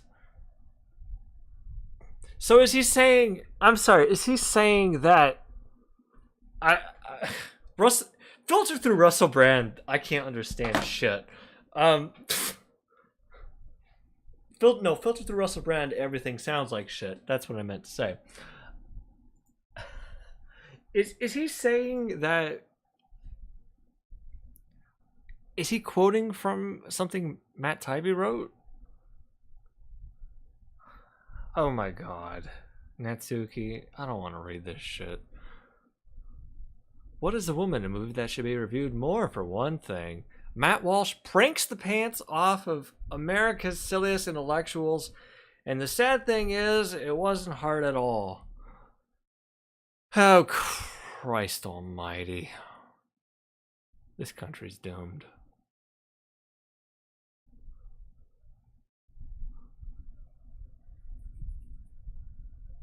I feel like I'm gonna need a shower after watching this video. Keep reading with a 7-day free trial. Well, fuck that. I ain't subscribing to your Substack. Fuck you. If anyone wants to pirate it for me, you know, don't do that, because according to the YouTube and Twitch terms of service, I cannot promote these things. I cannot promote illegal activities. That is a bannable offense. Join my Discord today. My conclusion is he isn't a leftist. I think we can derive that conclusion. So as I was saying, it sounds like Russell Brand was reading from something from this guy complaining about, oh, ivermectin, hydroxychloroquine are evil, but it's still a pharmaceutical company saving the day. The issue wasn't ivermectin and hydroxychloroquine were made by pharmaceutical companies. The issue is they were fucking bogus treatments that didn't actually work to fix COVID. Because both of them were anti-parasites, and COVID was a virus. Fucking dipshit dumbasses. Oh god, let's move on. Yo Zed_appful. What's up? How you doing? Are you posting in Twitch chat? I don't have Twitch chat open. That's okay though. I can still see you. Posted a meme in your Discord. Oh god, what'd you post?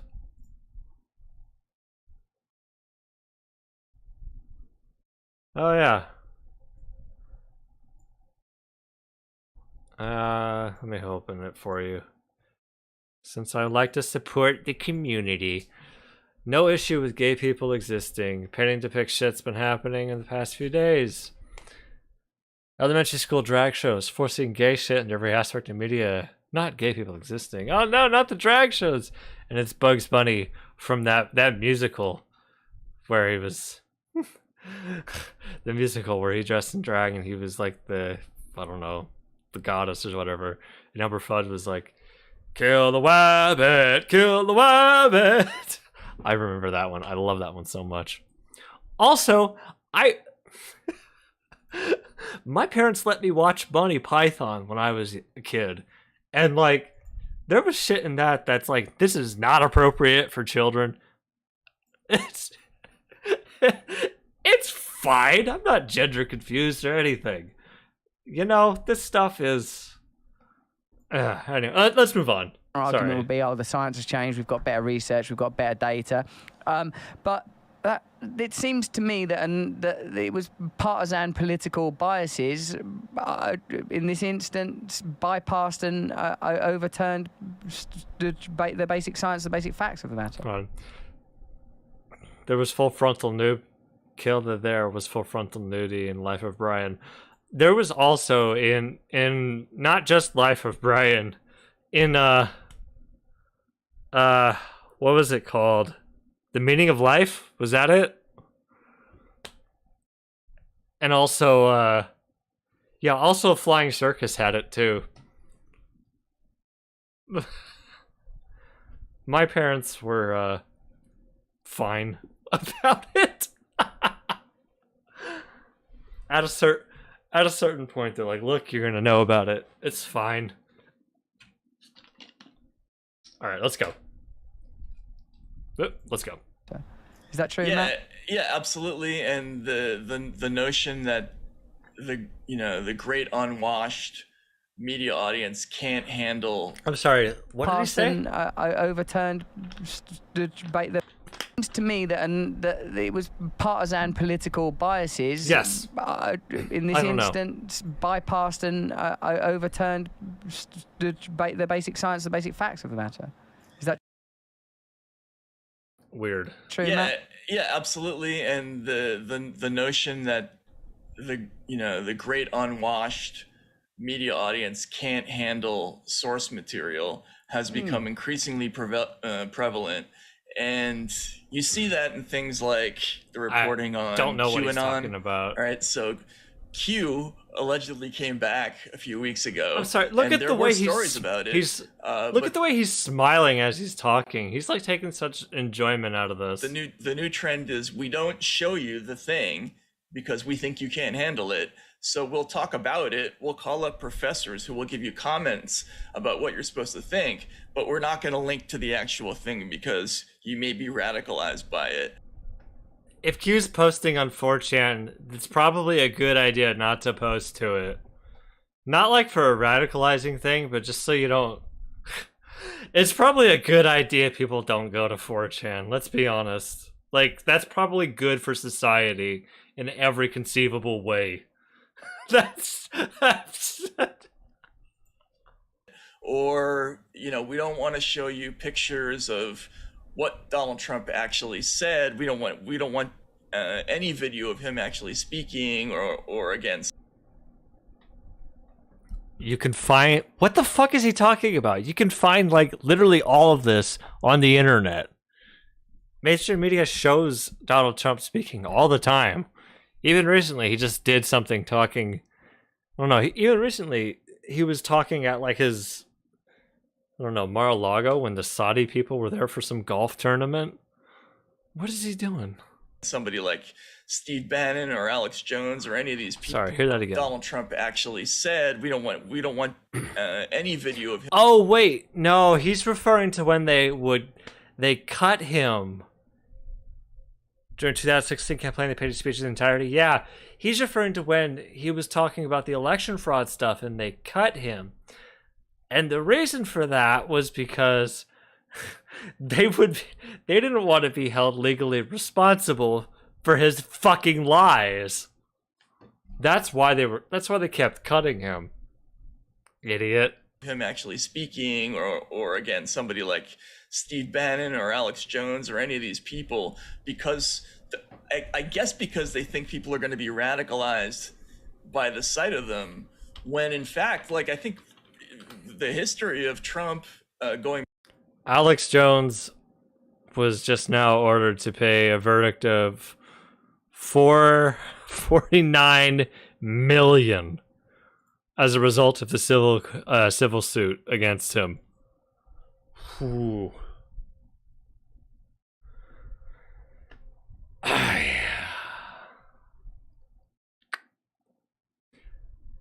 You know, sometimes it's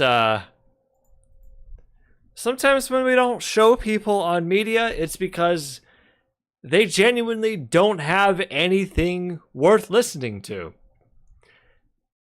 Sometimes they do it because they don't want to be held responsible for amplifying someone's lies, and they want to show that they're making a good faith effort to stop it and to have some actual factual reporting, which is, Russell Brand said he did that, but clearly not. Damn. Hey guys, this might be a crazy thing to say. Maybe don't lie, and if you are gonna lie, don't do it like Alex Jones. God. Going back to 2016, is that his best friend has been the media's attempt to contextualize him. The more negative attention he got from the media, the better he did. The more he personally spoke, the worse he did. And I think some of this comes from a misunderstanding. I don't think so. No. Understanding of how audiences think. Like, audiences don't like to be talked. Like maybe that was applicable in 2016, but that's 6 years ago now. Times have changed. Down to they like to be treated like grown, don't you think? I mean, yeah. you know, sorry, hear that again. He personally spoke, the worse he did, and I think some of this comes from a misunderstanding of how audiences think. Like, audiences don't like to be talked down to. They like to be treated like grown, don't you think? I mean, they want to be told everything, and they think they can handle it. You know, and if you treat them like babies. Except considering you just talked about Steve Bannon and Alex Jones, the whole tell everything includes made up bullshit. Don't talk down to me. Talk to me like I'm an adult. Tell me everything, including made up bullshit. That's literally defamation that puts some of them that winds up with some of them having court judgments in the millions of dollars put against them because they're so factually wrong.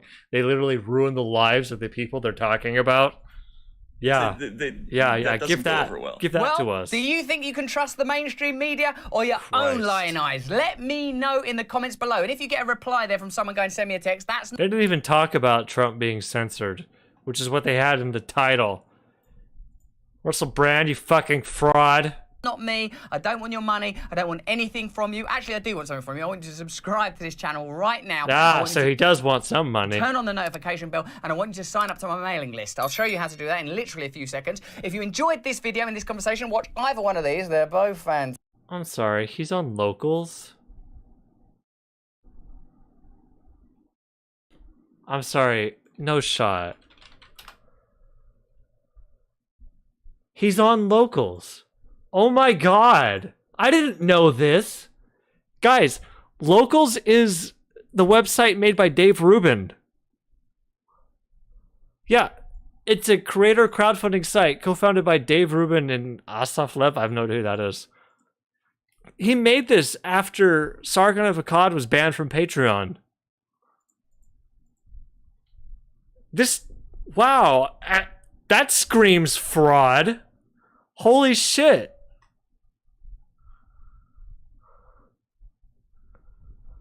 I had a larger segment about this planned for the Dave Rubin video, talking about the Locals website, and I canned it ultimately, because I didn't want to spend any money on it.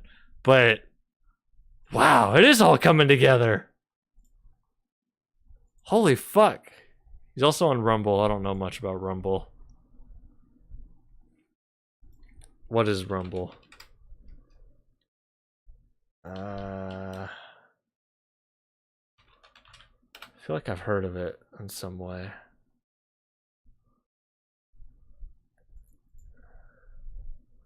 Rumble. Yeah. Right. Popular among American right-leaning users. I've probably heard of some other people using it. Oh, Donald Trump joined it. That's where I've heard of it before. He joined it after he was banned. Yeah. Banned from Twitter. Okay, that makes sense. Yeah. I think that's about everything we're gonna get. Hold on. I have a Locals account. Let me see what I can find here.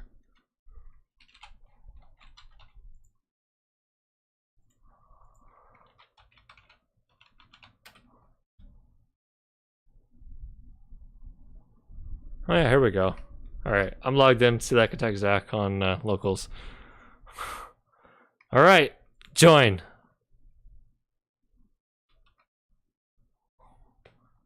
Look at that. I now follow Russell Brand. Do I have to give him money to see any of this shit? 19 years clean and sober? I don't buy it. I don't believe you're clean and sober. That is not the face of a sober man. Or a clean one, for that matter. I feel like I need to get a shower after watching that. Welcome to the... Oh, I'm sorry, is this pinned? Welcome to the... I'm sorry. You joined our radical cult? What? That's what you're opening with, huh? Welcome to the cabal, the clique, the alliance. It's so great to have you here. Cult shit Hello, already. look, it's me, Russell Brand. Yeah, I know, I'm sorry about this. This is where you will... You should apologize for being Russell Brand, yes. Find exclusive content from me at least 3 times a week. Please subscribe and follow me here for unusual, insightful, peculiar and 3 bizarre times a takes week. on contemporary culture, news media, big business, the government. It will all be here for you. Thanks. Guys, if you like my content and you want me to do more, you're gonna have to like encourage me to do more. Cause I don't know, like the last like year or so, I've not felt very I have not felt any motivation to make content. It's been pretty bad. Especially since the whole library thing.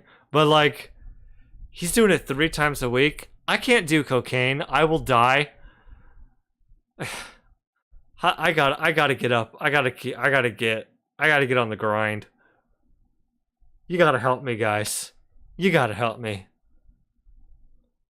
God, it's all out of order. Look, January 2022, May 2022, December 2021.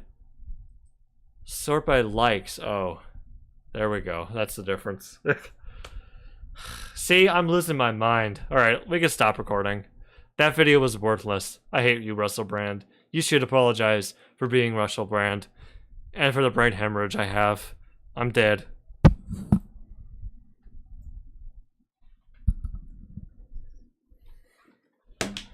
There, that's 2 segments today.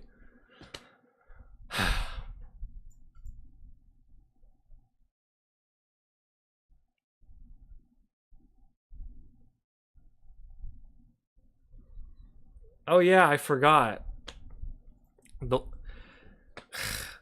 I'm looking at posts.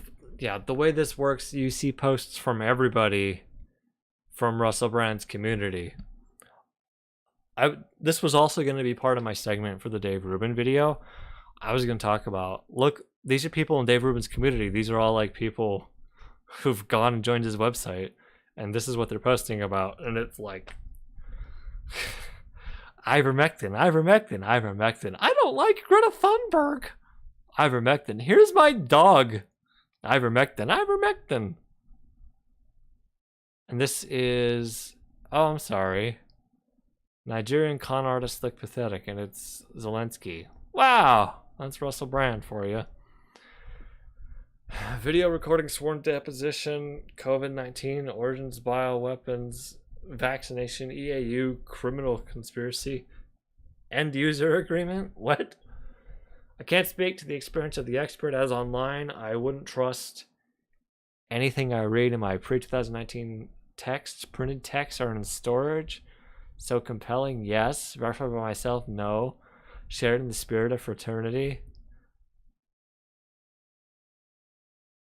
God, these people here are insane too. They're just as insane as Russell Brand.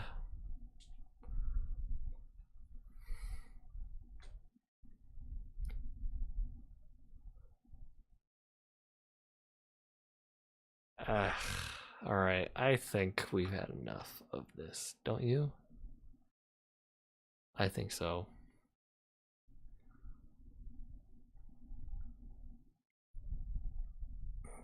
Oh shit.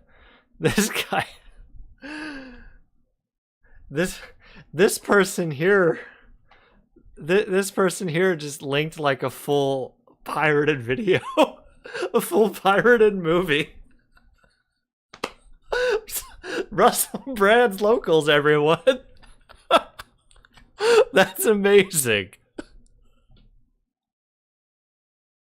Now here we go, yeah. Join me live on Zoom. This is supporter only post. To view it, you gotta support. Alright, what are you asking for me? Oh my god. Monthly. Okay. $7 a month or $70 a year to talk to him on Zoom. Well, I'm not doing that. Listen, folks, I will never do that, okay? Even if this channel blows up, I will never charge you to talk to me, all right? My email will always be open. The Discord will always exist. You can, if I'm live streaming, anyone can talk. We might put it on like subscribers only mode at some point if it's like, you know, we're getting raided by trolls. But you can still email me. You know? I am not gonna fucking paywall everything.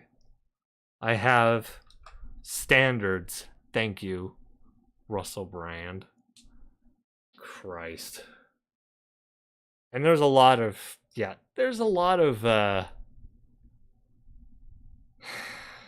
lot of right-wing shit here. What a shock. Brain sufficiently rotted for the day. You took the vaccine, didn't ya? I'm joking.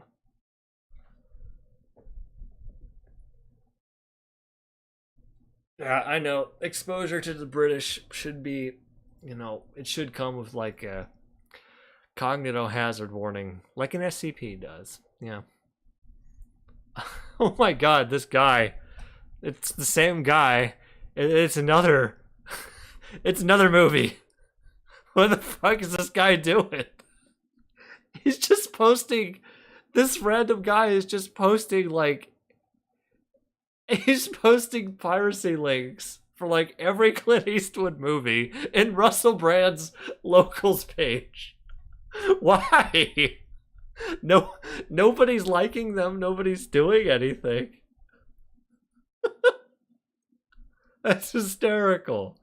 He's posting other stuff too, but he just keeps posting more. Why is he doing that? That's amazing. Oh my god. We have Save Euclid Cater in British. Oh no, it's Russell Brand. Run.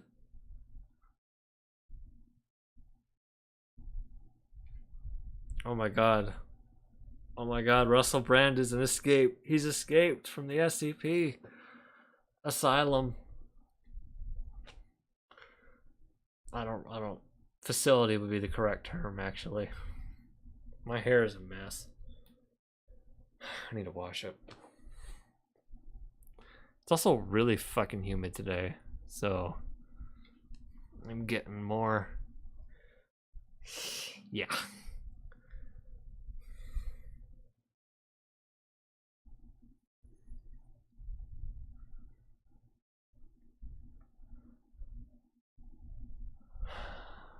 Yeah, some of the a lot of the posts here are right wing, so what a shock. All right, we've had enough of Russell Brand. No more Russell Brand. I can't do it. I can't do it. Okay, no more of him. No more. We're done with him. No. Matt Walsh takes the political compass quiz. Nope, I am not doing this today. I am not doing that today. Nope. How long have we been streaming? 2 hours. We could probably wind down now. Oh no, his brain cells died. Yeah. Listen, I only have so much energy in a given day, alright? I only have so many spoons I can expend doing physical activity and manual labor, and exposure to Russell Brand is it's like I'm digging a grave. My own and his. I'm gonna kill him for money. I'm joking, I will not kill Russell Brand. He'll probably overdose on something if we're being honest. Well, he probably won't. He's probably built up a tolerance to all of the drugs at this point. Oh my god. Wow. Are you kidding me? He posted about libs of TikTok being a nothing burger? What the fuck? From Matt Tybee, the Washington Post libs of TikTok nothing burger King. That's what I'm referring to. A brief note on the impressively vacuous piece of journalism. Jesus. And only one paragraph is not behind the paywall. I will never do this shit to you. I promise. The Washington Post, in the person of sobbing wokestress Taylor Lorenz, ran a story the other day about the libs of TikTok account. I said some half-hearted things in defense of it initially. He's linking to a tweet.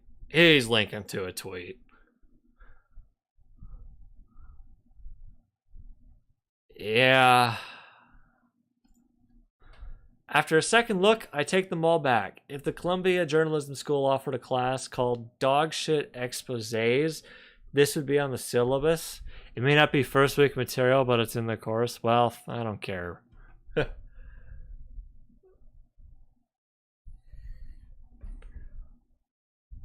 Oh, wow, that's an interesting tweet. Personally, okay, no. All right. Personally, it's not my bag, but I think if any site has influence, public has a right to know if it's individual sponsored. I mean, you can't have it both ways. If you watch Veritas videos, which I think are legit, if real, you can't complain about stuff like this. What the fuck? If real? Oh my Christ. I should get in that. I should get in the business of just making shit up. It seems like it's a profitable business for some of these people. Christ. It's legit if real. Instant classic. Yeah, it is. Hold on a second. Let me just check something here. Alright. Legit if real. Lols. Yeah. Hey, if Veritas is ever legit, let me know. They never are. Everything Veritas does is like a fucking lie. Which is, it's astounding, like how much they lie. Everything's a lie.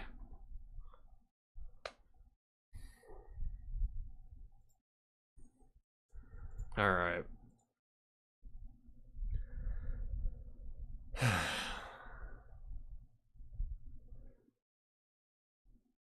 Oh my god. He's got a lot of fucking... You're right. This guy has a lot of bullshit. Maybe I should have recorded this.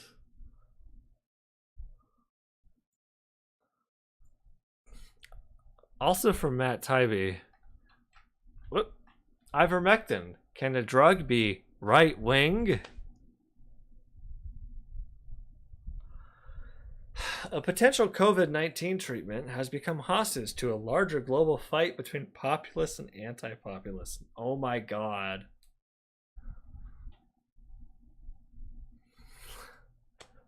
There's no way for me to counter-argue against this without being ableist. It is not possible. This is...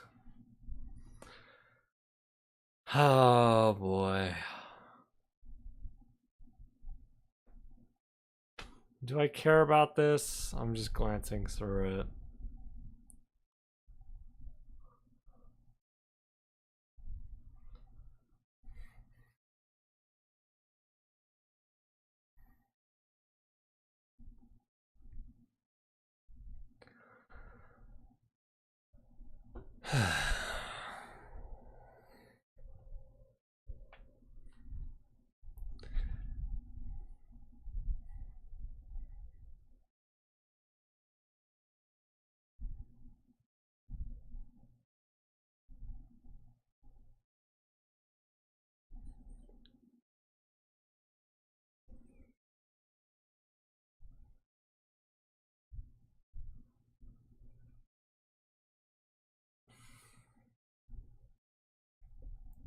Yeah, I don't care.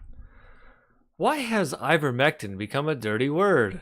Yeah, you're right. These are good examples. This guy is not a lefty journalist. Oh God. It bothers me so much that people jumped on this. 100% like Russia was like pumping this up a bit. Cuz you know what greater what greater opportunity, you know, to have your greatest enemy, the United States, tear itself apart by people pushing a drug that they think will protect them during a pandemic, that will help cure them. A drug that's used to treat parasites, that they're using to treat a virus that's taking over the world. Yeah, that'll work. And then they all fucking die. And a third of people have long-term to permanent damage because they fucking thought this anti-parasite would help them. God. See, if I were Russia, I would be pumping the internet full of that because Americans would believe it. Stupid. Oh man.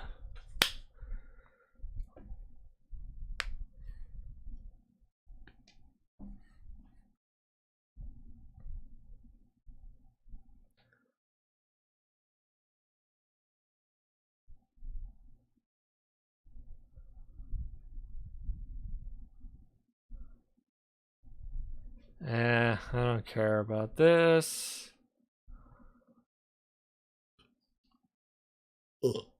People can't... Once people weren't allowed to take drugs before they got FDA approval, now they can't talk about them. Oh, man. Like, sometimes I wonder if it's going to be my brain that like explodes with a hemorrhage or if my heart goes out. I don't know. Might be my heart.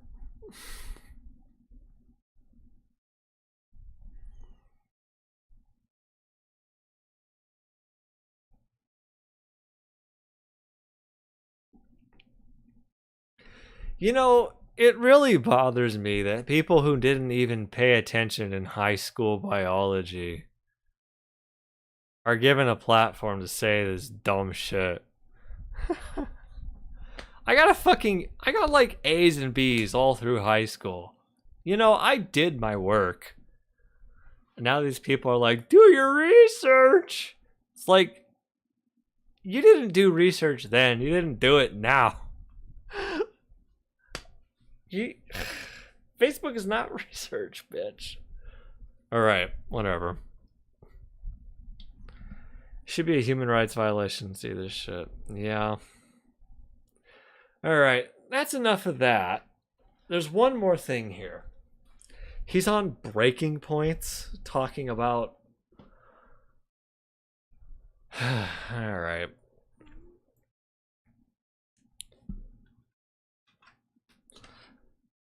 Matt Taibbi exposes hubris. No, Matt Taibbi exposes... Well, let's start that again. Let's record. This might be a segment. Breaking Points. Matt Taibbi exposes hubris of censoring Dr. Brett Weinstein. Why has ivermectin become a dirty word? And he's bald and he's white. Plus L plus ratio. Plus you fell off. Plus the ivermectin made you poop your guts out. I hate Breaking Points.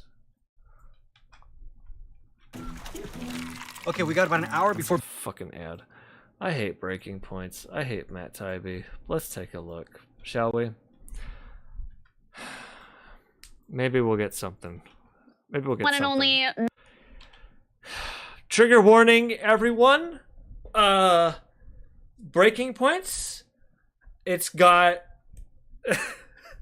Crystal Ball and Sagar.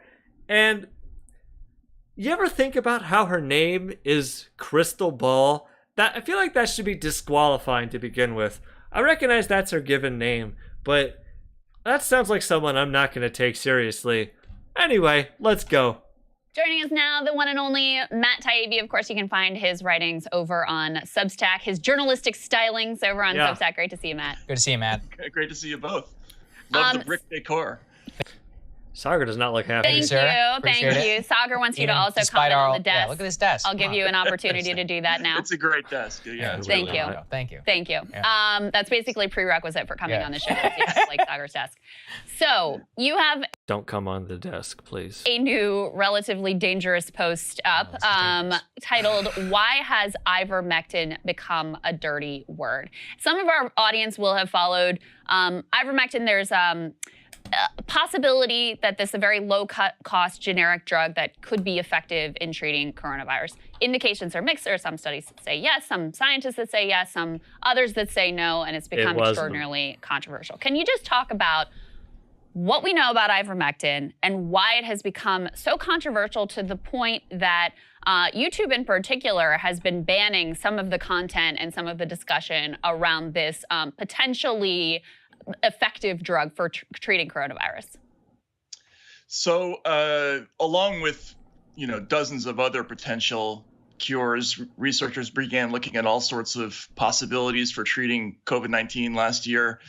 And one among the very many was an antiparasitic drug that's a wonder drug in many other respects. This thing called ivermectin, which has been crucial in helping eliminate essentially diseases like river blindness. It's extremely effective against almost every form of sort of parasitic disease. And now this is where, alarm bells are going off if you've got a little bit of knowledge about biology. When people start singing the praises of ivermectin and how it's been effective in treating these other diseases, if you're intelligent and, you actually, paid attention in high school, you'd realize, wait a minute, COVID's a virus. It's not a parasite. It's a completely different class of organism. It's not going to work. The drug's not going to work on it. And some people tried it in sort of small-scale experiments involving COVID. There was an early study that showed that it had in vitro results in reducing the amount of virus, which meant essentially that it works in a test tube situation. Has absolutely no practical application, but it's slightly promising.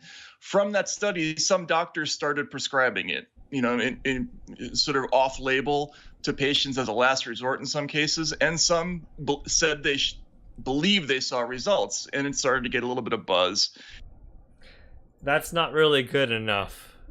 That could be a result of anything. If you're giving a whole bunch of drugs to someone, it could be a result of any one of the drugs, or a combination of all of them.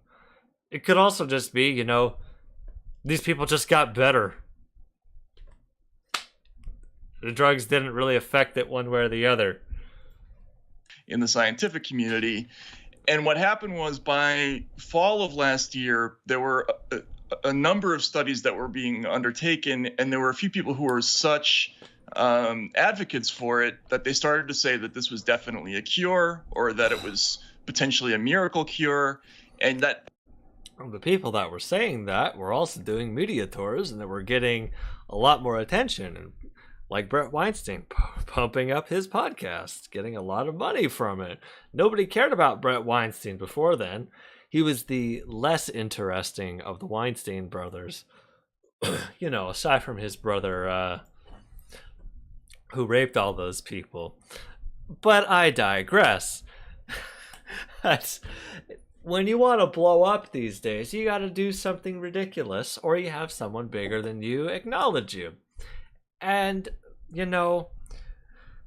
while Vosh has responded to my emails, he has yet to answer the calls of Texas Tim.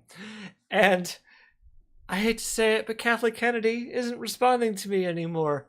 She doesn't want to hear my Star Wars pitches. Kathleen Kennedy, open your door. Let me in. Let me. Do I have to blow up by getting on live stream fails for saying something racist? That's when YouTube started cracking down. In particular, they cracked down on a doctor named Pierre Corey, who testified before the Senate, and they actually took down Senate testimony when he used language. He called it a miracle treatment, which I think was probably what initially triggered them.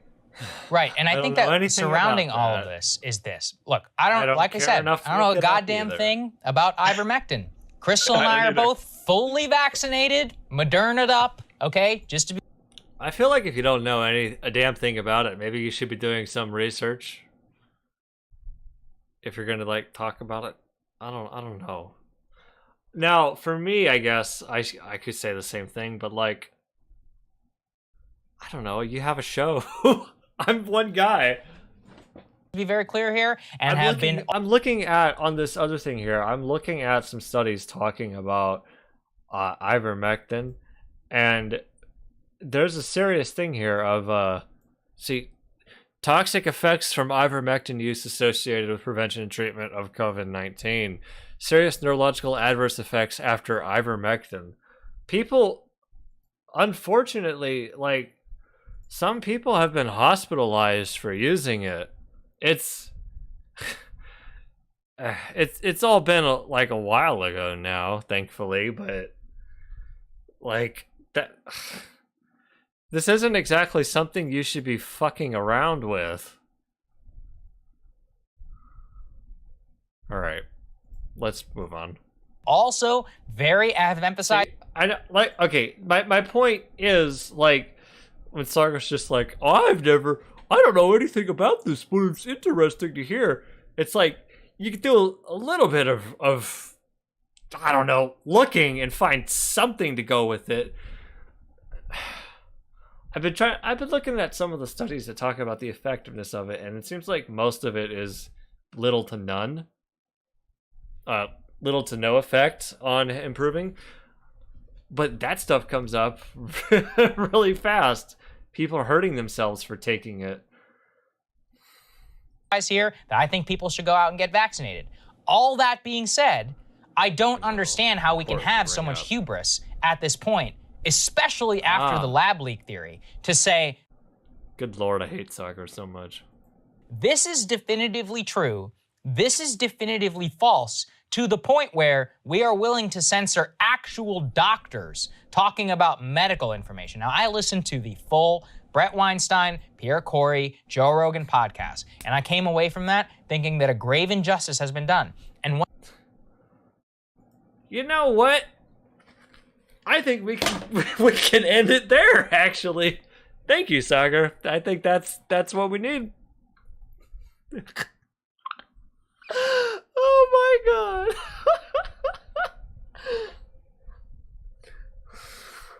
I'm joking. We'll listen to some more. But that was so bad. You know what, Sagar? I actually agree with you. I think Joe Rogan and Brett Weinstein are a great injustice. Once again, I have no idea if ivermectin is, useful or not against COVID. The discussion does seem to be something that is worth it, especially if it has been useful, at least according to them, to some people in India and some people in Mexico. I think from approaching it from the angle of, you guys screwed up lab leak, are you so sure you want to start censoring again, seems to be the best defense against this, man. Yeah, and I think what's happened to this drug is that it's what lab leak? Become sort of a fulcrum for a larger debate between populist and anti-populist, for lack of a better term. It's acquired. They completely like dropped the lab leak thing. When did this come out? A whole year ago. Oh wow. That's hysterical. The nickname of a populist treatment because all around the world there are people who are self-medicating with ivermectin, especially in South America. There have been, in some cases, governments are actually giving this drug out, or foundations are giving them out by the tens of thousands doses of this stuff. Didn't work. And the medical authorities see, I think, this issue as a proxy for a larger debate over how much control patients should have over their own treatment. Should people be allowed? Good Lord. Allowed to essentially treat themselves? Should they be allowed to order their doctors to give them a drug? That's what this is all about. Yo, no. Okay. Well, that's a good face. You look pretty stupid. Hey, no. You should not be allowed to give yourself whatever drug you want, idiot. You should not be allowed to order your doctors to give you whatever drug you want. Holy fuck. Are you kidding me? Hey, doc. Yeah, give me some fentanyl. Fent me up, daddy. What the That's literally how the fucking opioid crisis in America started. That's what the end result's gonna be. And what's frustrating about it now you're talking about ivermectin during a pandemic. I understand that, but like that's what it's gonna be. It's not gonna end with that. Not to mention people are going to say, yeah, I'm feeling kind of sick. I want some antibiotics. It's a cold. If you take the antibiotics, it's not going to do anything for you. Doc, I'm ordering you to give me antibiotics. And then eventually you have, what? Bacteria resist? No.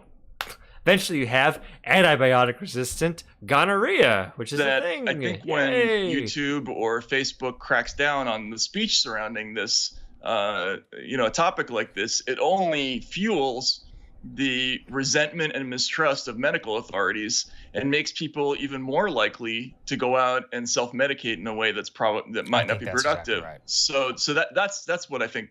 That's what I've been focusing on with the story is.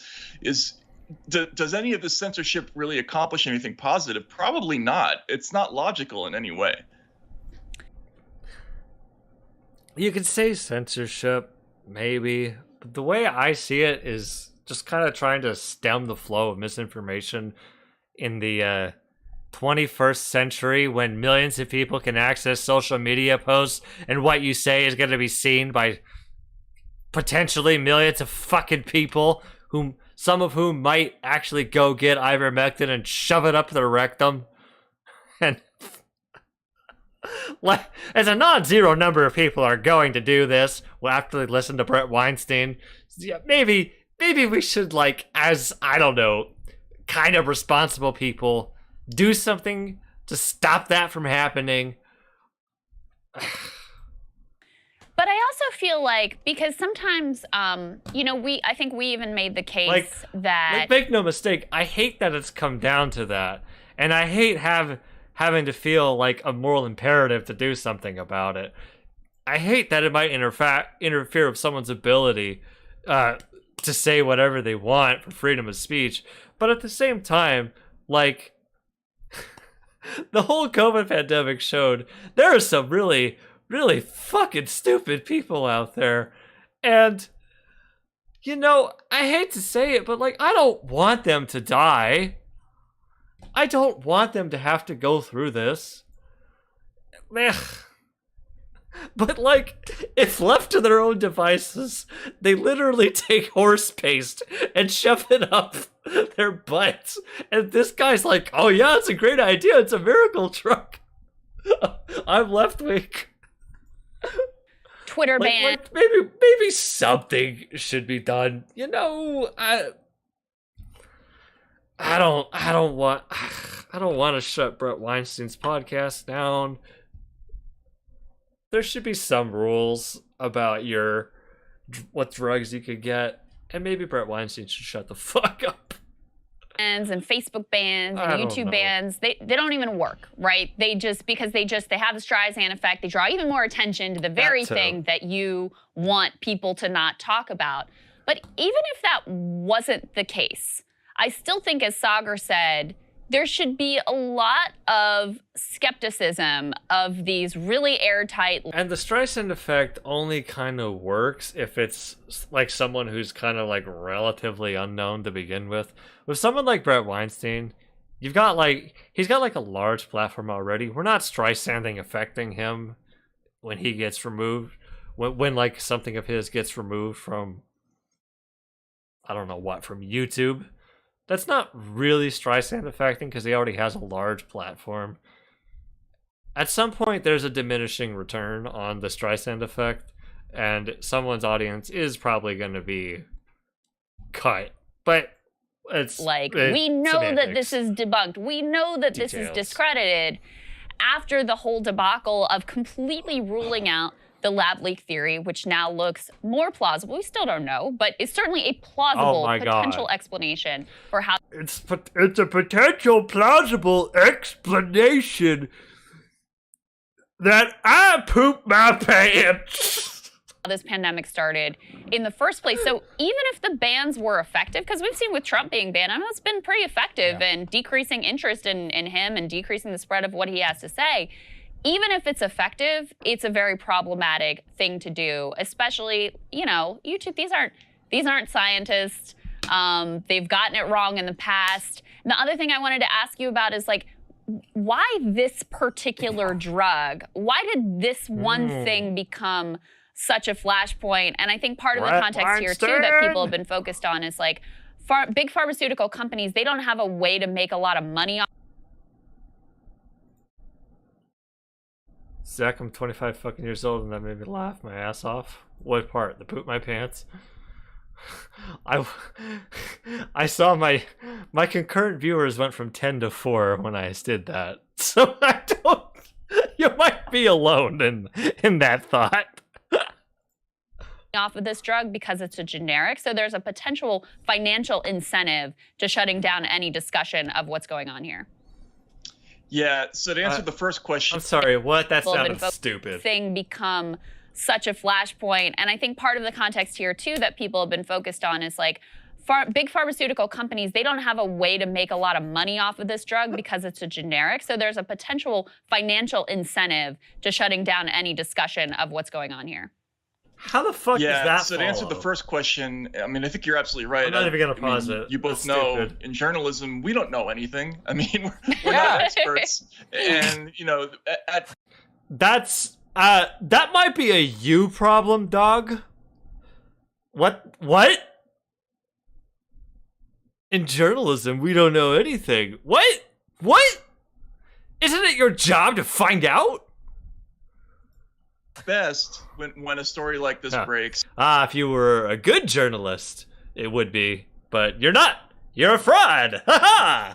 Or something like COVID breaks. We're scrambling. We're calling experts as quickly as we can to get, some kind of explanation for what's going on. We don't have the means to determine what's absolutely true and what isn't. And by the same measure, neither does Facebook nor YouTube. I mean, they do not have the expertise to be telling us what is correct and what isn't correct.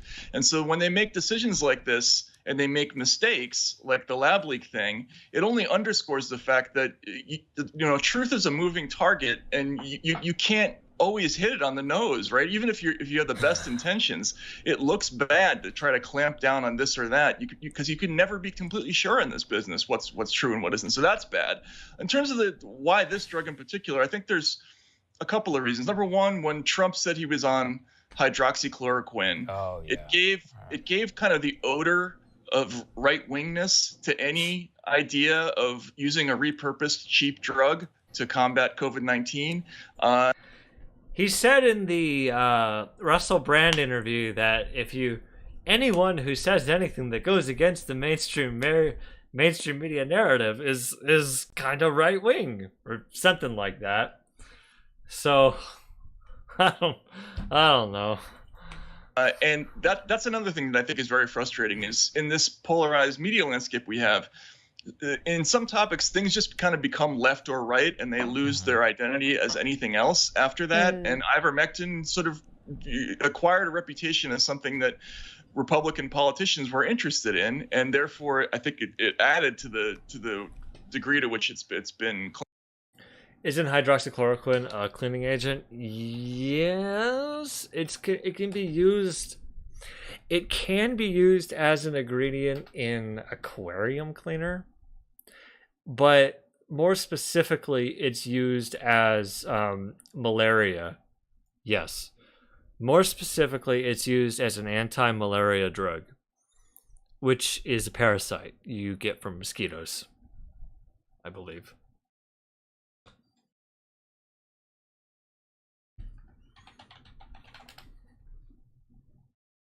Yeah.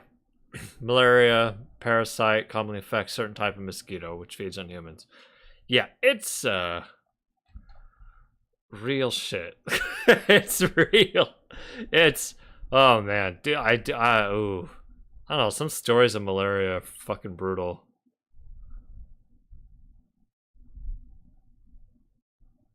And lupus, it's used to treat lupus. It is an immunosuppressive drug, so that might make sense.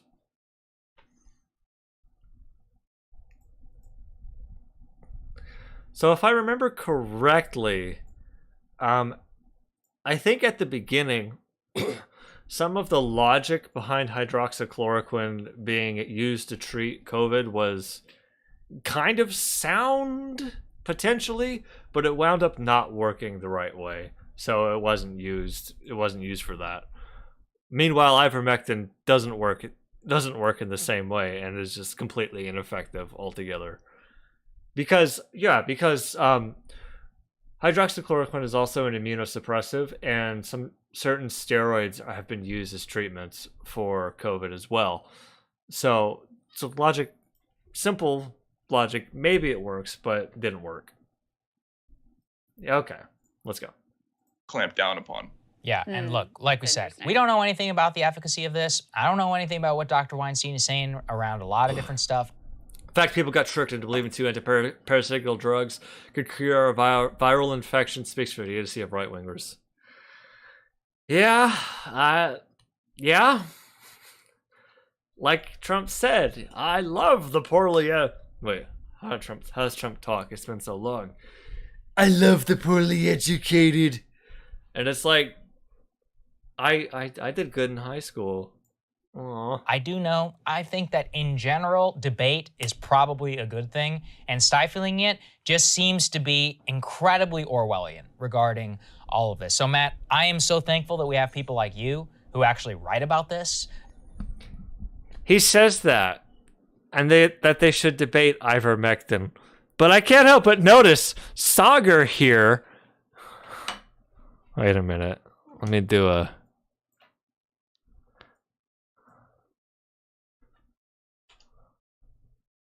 Hold on. Where's my clipping tool?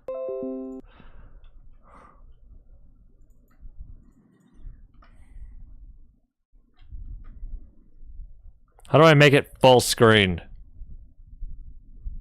There we go. You know, I can't... Sagar says we should be debating ivermectin, but I can't help but notice he's not returning my emails when I talk about debating him on shoving other things up my butt. Why is that, I wonder? Sure, what he wants to debate being able to shove ivermectin cream up his butt to treat COVID, but when I talk about pegging, he doesn't want to talk about it. What is this hypocrisy, Sagar? I want to debate the legitimacy of pegging. Why won't you return my emails? Fucking fascist. And say, like, literally, hey, what the hell is going on here? Because there needs to be some actual journalistic integrity, investigation. It shouldn't just be a couple people on YouTube talking about it. Like, if let's have a real debate. You want to ban something? Because banning something means that you know for sure that you know something is not worth it. And if you can prove that, then that's great. Well, okay. Realistically, I think stuff, Facebook and Twitter and YouTube, they really could have gone a lot harder than they did. I think the big part of it is they wanted to show you're making a good faith effort so they don't get sued for like manslaughter for anyone who might take these alternative treatments and die. I feel like that's probably the stronger reason that they were doing any of this. Because if they really wanted, they could have done a lot stronger effort than they did. It seemed kind of half-assed. But hey, that's just my interpretation. But as far as I can tell, I have not seen any proof with that regard yet. Yeah, and I think it makes everybody in the business look bad when you have bans like this. Again, we absolutely don't know what the answers are. Hold on, I believe remdesivir was approved actually. I think it's hold on.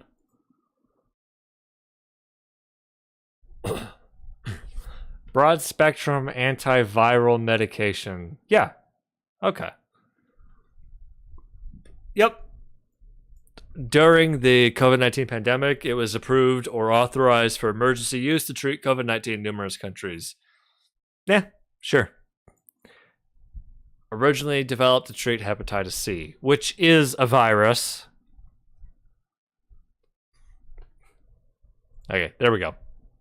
And with something like one of the things that's scariest to me is this idea of journalists being afraid to go near a topic. Yes. Because what ends up happening is you get this self-censorship situation where everybody kind of knows where the line generally. Yo, let's talk about this already. Journalists are already self-censoring. Real talk, if journalists were like proper and good at it and good at what they did, right? You know what I mean? Yeah. We'd be talking some real shit. We'll talk about, what? Isn't it kind of weird how everything in this country seems to serve the interests of finances? We should be caring more about each other and the people. We should be, the people at the top, they don't make money through their labor. They don't go to work like 40 hours a week and make all their money that way. No. They make it through ownership. Maybe it's time the rest of us start owning things as well. Yeah. All right, let's go. But nobody knows exactly where it is. So what they'll do is they'll stay well short of it. And topics that are genuinely newsworthy, people will pull back from and just simply won't talk about. And that's a serious problem. Yeah, I think you're right. Let's be honest. This is scary. We were nervous covering this with you today. There's no doubt about it. This is our livelihood, but we have to do this. We thought the topic was important. Oh, you're so enough. brave. Again, given all of us saying we don't know whether ivermectin works or not, listen to scientists on both sides of the debate. All of that. Don't just go out there and take ivermectin for the hell of it. And by the way, we think vaccinated. Get vaccinated. We did. We feel great. Feeling good. Go get vaccinated. But this idea that you're talking about of the self-censorship, of the way that people are so nervous, of the at least they said that, right?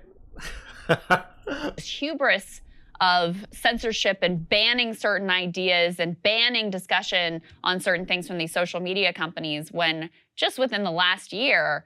Hold on 1 second here. So it's not FDA approved? What are you talking about? Remdesivir was invented like over a decade ago. It's been around for a while.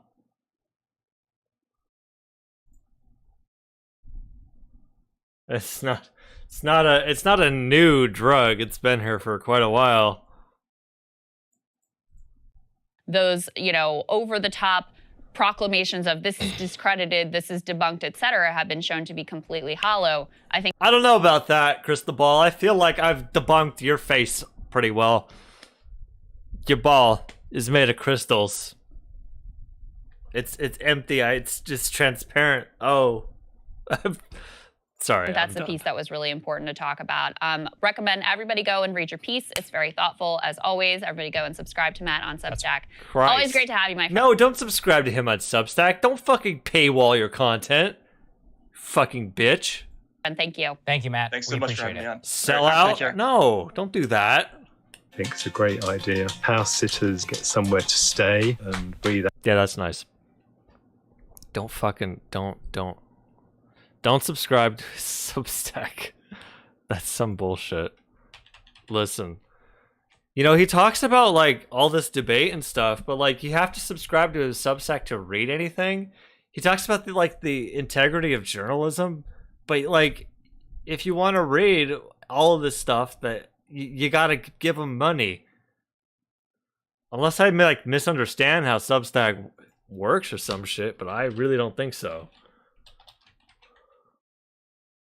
Or his Substack, I should say.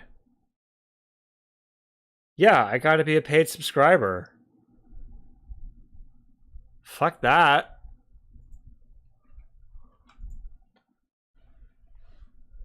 Oh, wait, I haven't muted. Go and read your piece. It's very thoughtful, as always. Everybody go and subscribe to Matt on Substack. Always great to have you, my friend. Thank you. Thank you, Matt. Thanks so much for having me on. All right, our pleasure. Take care.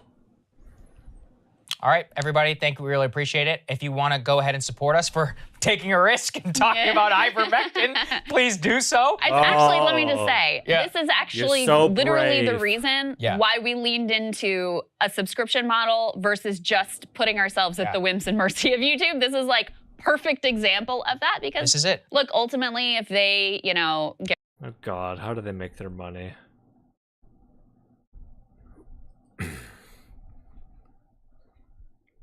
To become a Breaking Points premium member and listen to the show uncut and 1 hour early, visit. Oh God, subscription model, $10 a month. Yeah. Listen, guys. If any of you give me money, while I always appreciate it, you don't get shit for it. All my content is not paywalled. I'll show you early looks at videos and projects I'm working on. That's it. You don't get the good shit. The good shit is for everyone. You all get it. That's right. I'm a man of the people, baby. Get rid of this video, if they suppress us in that lifetime member. And then there's like, yeah, okay. That's ridiculous. So apparently if I start like ramping up the conspiracy shit, people will pay me more. Should I be doing that? Guys, listen. Guys, gals, envies, everyone else, I don't care. If you don't back me, you know, Crystal Ball is gonna come like to my house and kill me. Do you want that to happen? No? Well, if you give me money, maybe I can like, I don't know. Maybe I can hire like a, I'll go down to the circus and I can like hire someone else who has a crystal ball. And I can say, can you use your crystal ball to like ward off this crystal ball, please? Like, can you like put like a curse on me or put a curse on her? I already have like several curses from that one time I like murdered an entire coven of witches. Could we like do something to like cancel her out though? Because I fear for my life. So guys, like I said, back me on Patreon so we can avoid that. That's so stupid. That's such a bad joke. I'm done. I'm sorry. End of segment.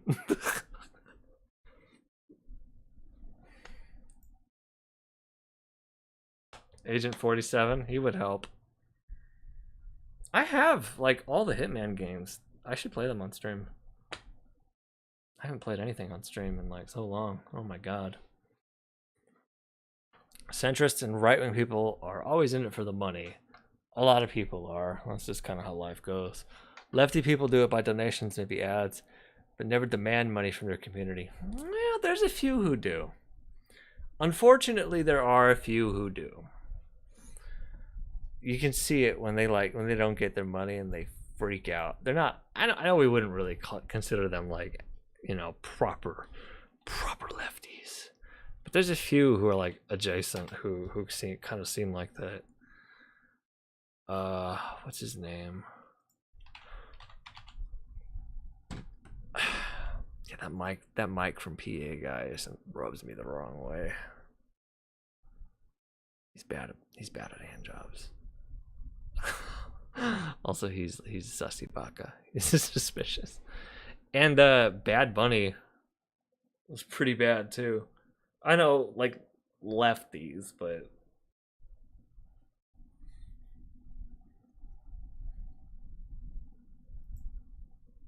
But listen, I was never in this for the money. I was in this for the e-girls. And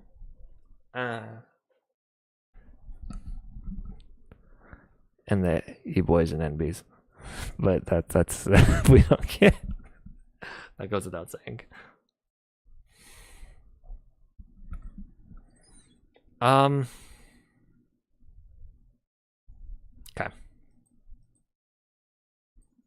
All right, that's 3 segments today. We can do some stuff. It's an experimental drug made by Gilead given emergency authorization. What, remdesivir? No, it wasn't. Maybe it was given emergency authorization for COVID-19, but it wasn't really experimental. Remdesivir's been around for a while. You might be confusing it with something else. Truth is the light. You want to come on stream and talk? I've got like an open thing, an open invitation for everyone to come on stream and talk. Let's come on. I'm gonna go to the bathroom. Discord link is... I actually may not have the Discord link on the Twitch page. I never really thought about that.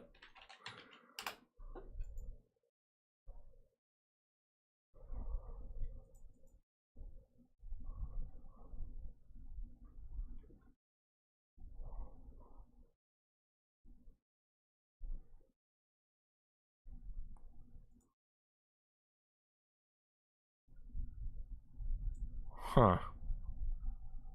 Like, I get so few views on Twitch that, like, I just kind of neglect it and don't even look at it. Alright, give me 1 second here.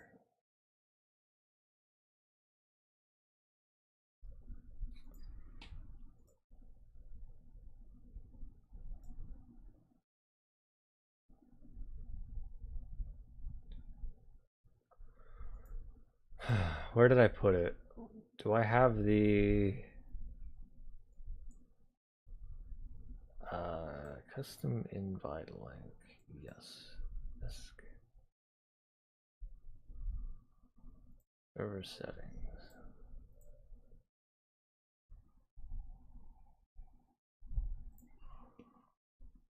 Yep, here it is. Nope, it's not working. Do any of you have the invite link? It's not showing up for me.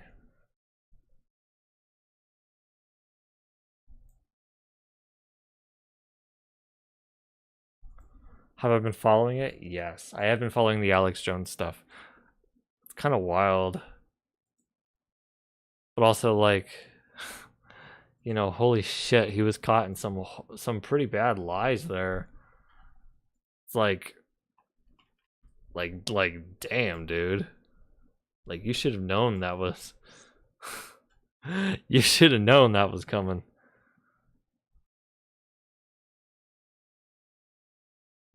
Says server invites are disabled. Wait!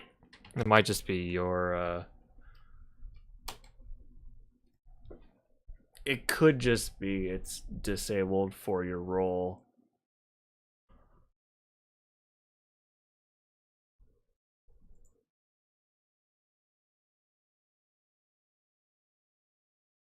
Sorry, 1 second. It's in your stream description? Oh my god, I'm so dumb. You're right. You're so smart. There it is.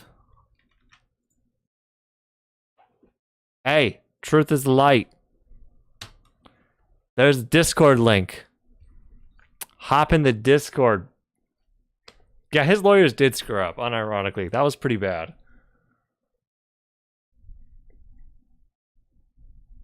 But also, doesn't surprise me that, you know, he hired some bad lawyers like that. All right, I'll be back, everyone.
Yep.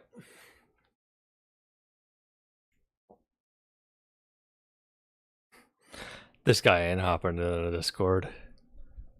Oh well. It's part of Jan 6th. The fuck are you talking about?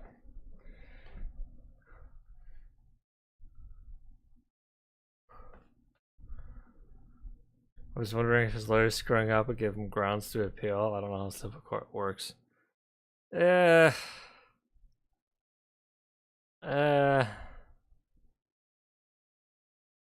He might.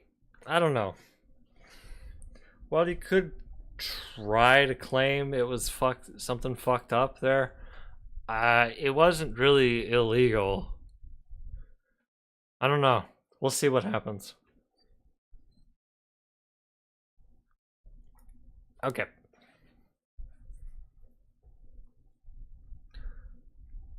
Chair stream, it's a nice chair.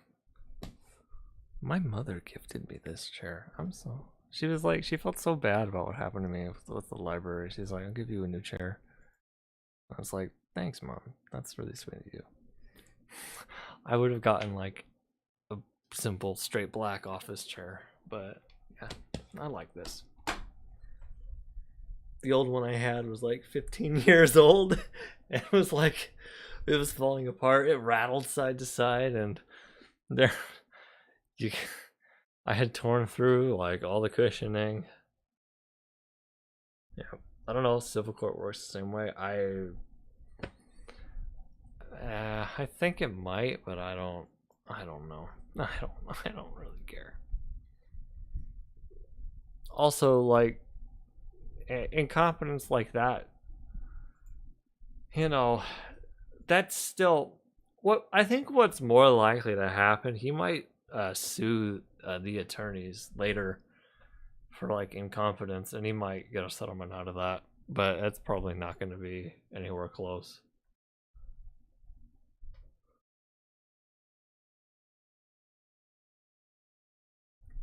That's just a feeling.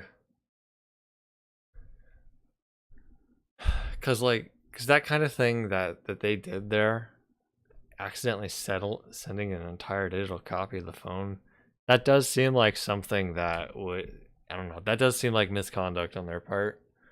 Probably not in the same way, probably not enough to like, you know, get the case thrown out, but it's gonna definitely be enough for a lawsuit against them, I bet. Who is texting me?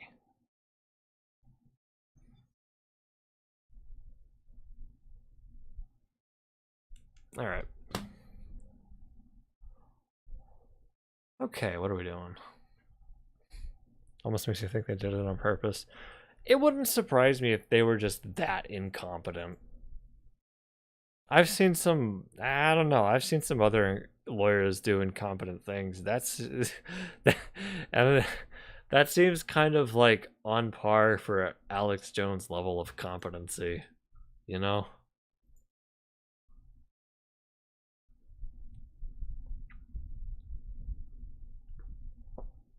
Else it's kind of like, hey, yeah, we now have proof that he lied. Oh God.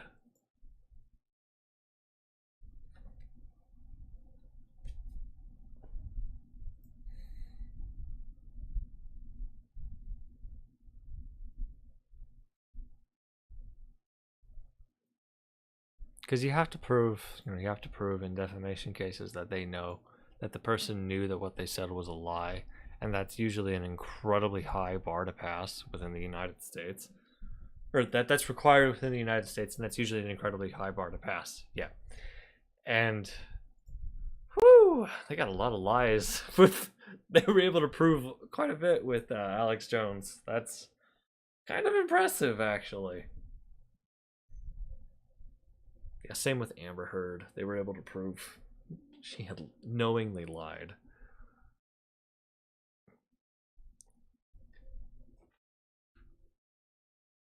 Mini fridge making a buzzing noise. That was weird.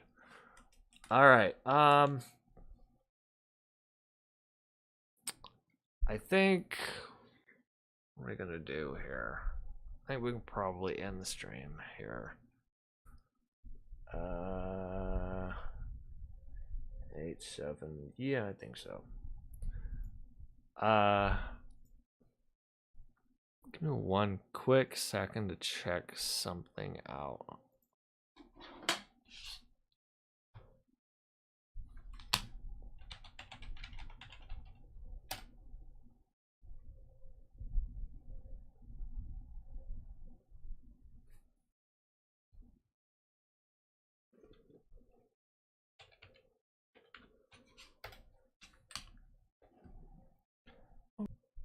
Did I kill the stream? I think we're good. Okay, cool. So, that one was actually my fault. I opened up Steam and it started downloading stuff immediately. Whoops. Okay. So,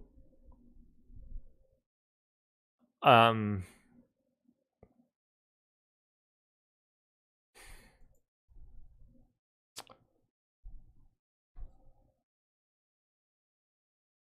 should, like I said, we haven't played anything on stream in quite a while. Well, we could try doing that some more if I'm able to, like, nobody escapes Venezuela responsibly.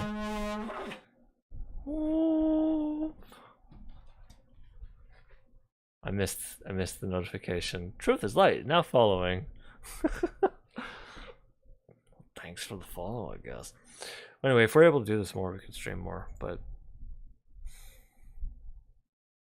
that sentence made no sense. Fuck. It's been windy. Like, it was windy last night. There's dust fucking everywhere. Give me a break. Anyway.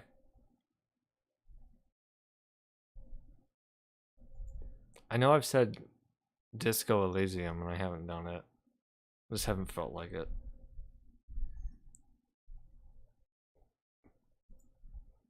But I've kind of wanted to do like puzzle games, you know? Something about them makes me feel smart. You know what I mean? It just seems like a fun, kind of chill. You know. That's it. Just also, this may be a bad idea, but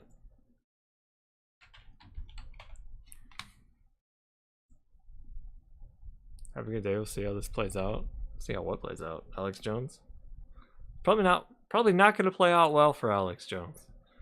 I mean, it could wind up being, I'm not really sure how much like finances they actually have going on, or he actually has going on. It could be that this winds up being like not really much for him, but it doesn't. But he, you know, maybe in the future, you know, maybe he'll be a little more careful with some of the things he says. But I have some doubts.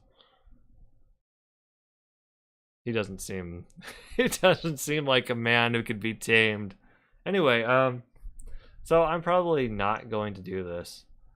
But an idea, filing for bankruptcy, yeah, it doesn't mean much though.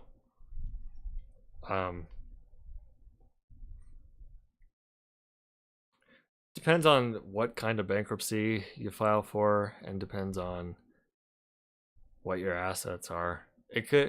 Filing for bankruptcy might not really change much. I don't know. I haven't actually looked into the bankruptcy that he was filing. So I don't really know. I just like saw the recent news of the trial, but I haven't actually like been following it too closely. Letterboxd Sharks are so InfoWars makes like 800K a day. Yeah, but that doesn't necessarily mean they have 800K a day that they can spend, because InfoWars has several employees, and you know, 800K a day, how much of that, you know, goes to the expenses? Because it's not just, because that 800K would not just be people watching them. that 800K is going to be like their merchandise, and that includes like the supplements. So when you include all that, that doesn't sound like as much. Was the lawsuit against InfoWars Alex Jones as a person? I thought it was Alex Jones, but I'm not 100% certain. Okay, anyway, I was gonna say this might be. I'm probably not gonna do this. This is probably a bad idea. But have y'all heard of this Kyle Rittenhouse game? No. Acquitted, self-defense versus the brain dead. Oh my god. Yeah, oh god is right. If I was feeling like, especially like, I don't know, edgy, I could do like a review of it. Like I did for Tonight We Riot. I don't know if I will. I don't think I will. Oh god. I need some aspirin. Fuck me. I don't think I will. But like, okay, I'll give some credit where credit is due here, right? Like, looking at this, it looks like they actually made a game, which is more than I expected. Oh no, it's serious. It's serious. But I don't know. I saw, looked at videos people online, and look at like the trailer here. Maybe. Maybe not.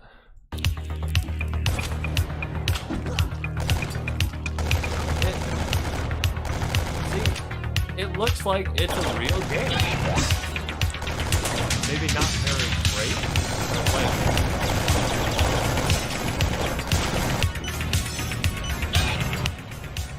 you know, this isn't like the best game ever, but it looks like there is something here, right? It would be very easy to just make like some dumb meme shit, and it's not a real game, and there is quite a bunch of that on Steam. But, you know, it looks functional, and there's like an objective you play, and you work towards it, and it's not like, it doesn't break, and it's not like some copy-pasted thing like half of the other like dumb things on Steam. I mean, you know, credit where credit's due. They did it. They did a thing. Does that mean it's any good? I don't know. Probably not.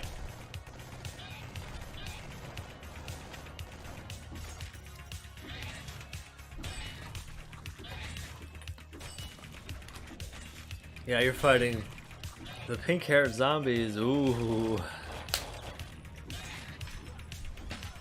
And you're Kyle Rittenhouse the whole time.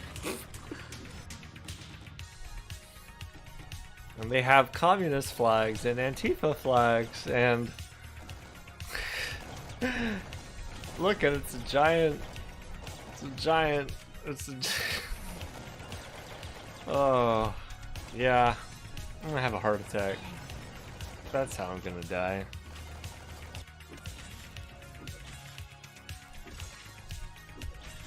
I did like Tonight We Riot, by the way. It was pretty short, but I did like it.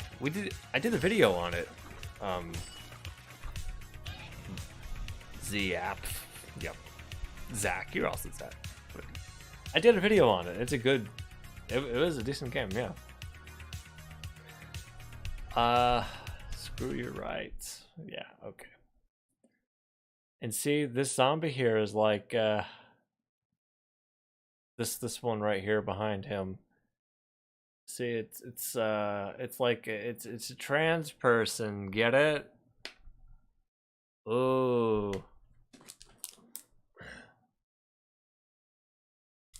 Oh, I didn't even realize. Kind of behind me here. This dude's got a skateboard. And then look, it's the crying no. The liberal. Oh my god. And this person has a bike lock. Wow.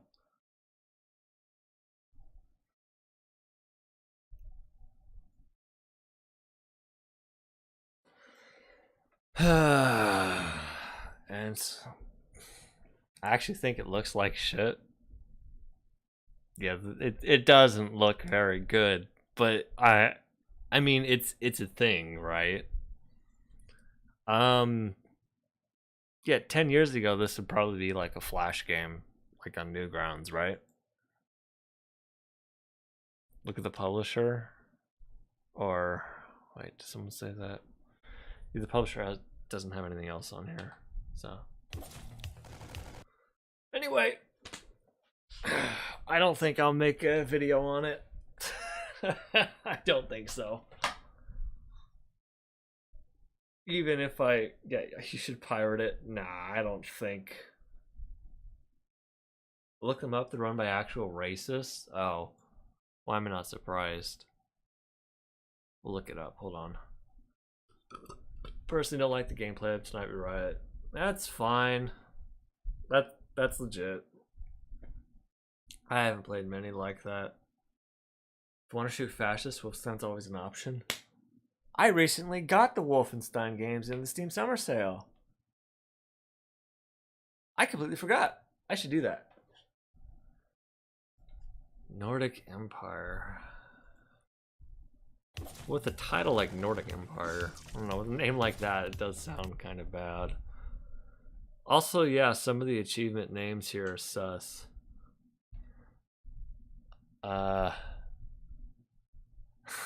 Okay, well the first one is actually funny. Outperforming game journalists. You beat the first level. Not everyone can. Alright, that is kind of funny. Moby Dick, defeat a land whale. And it's got the pink hair.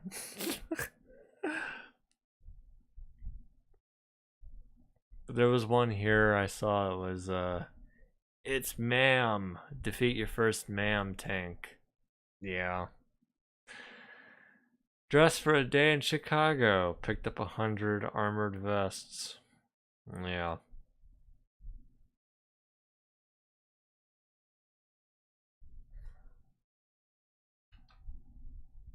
I don't think so.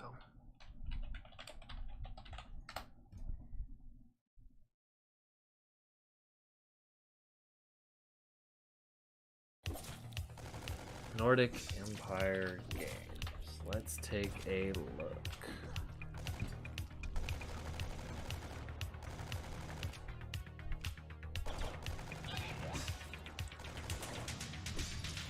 Huh.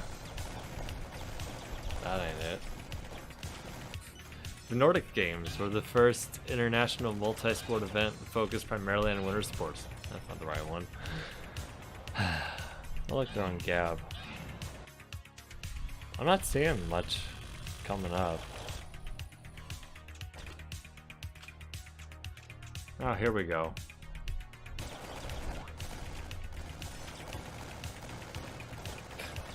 Kotaku, huh? Alright. Far-right devs caught written how Steam Shooter isn't edgy, it's embarrassing. In a desperate attempt to upset the left, this badly crafted shooter has nothing to say. Well, I'm not upset by looking at it. It just seems kind of... it does seem a little lazy. But like I said, it's... hold on here. But like I said, you know, you made something. I can't... even if I may not like it, you know, you still made something, and I can respect that, right? Like, I will, you know, credit where credit is due. You know, making something and seeing it through to completion. Oh, Steam trailer playing in the background. Thank you. But credit where credit is due. Making something and seeing it through to completion does take work. That is still, you know, I will I will appreciate that when someone does it. I know how hard I know how hard it can be to actually finish a project, especially something like a video game, even if it's just a simple game.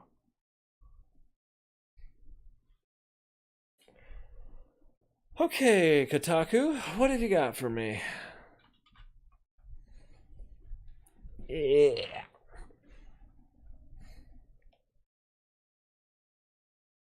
Where you're like revolting against the US government. I think I have one for you. Give me a second. There's not going to be much of that, but there's not going to be much that's like directly that, but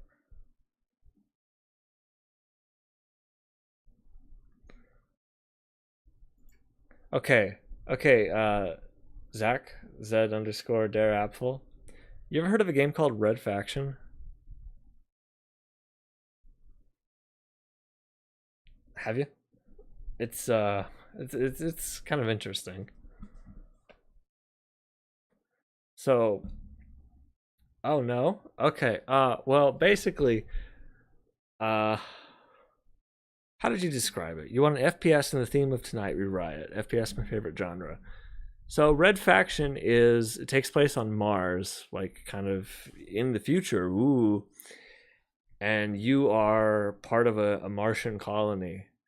And the plot of the game is you and the colony rebel against the Earth government and declare your independence. More or less. That's basically how it goes. And it's a FPS and it's a violent revolution on Mars. That's more or less the plot. I'm putting it simple. There's a lot more going on, but that's the base of it.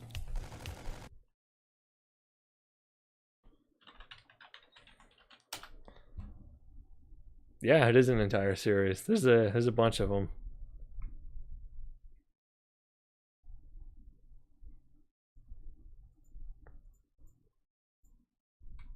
Anyway. Yeah, I haven't played all of them. I think I only have one. But anyway. Yeah, Kotaku. I'm just gonna skim through this because it looks kind of bad. Top-down twin stick shooter set in a single location. Oh, wait a minute. It's all in a single location? A car park outside a courthouse? Ugh. Nordic Empire. Come on. You can do better than that. Give us some more levels. Just twin stick shooter set in a single location which you fire at AI-free crowds of incoming zombies.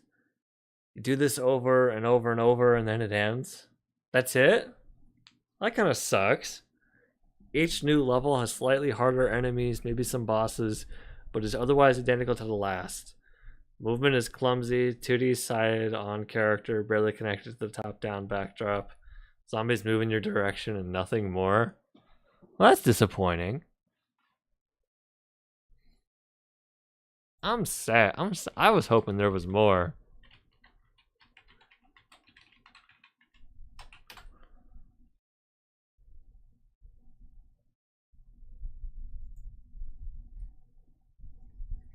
Oh, hi, Varric.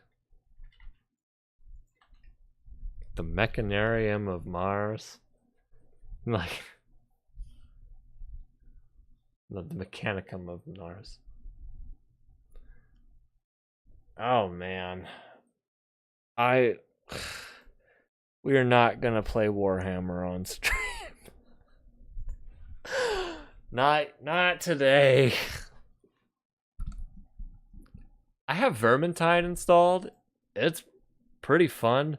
There is no fucking way my computer is going to be able to handle streaming Vermintide.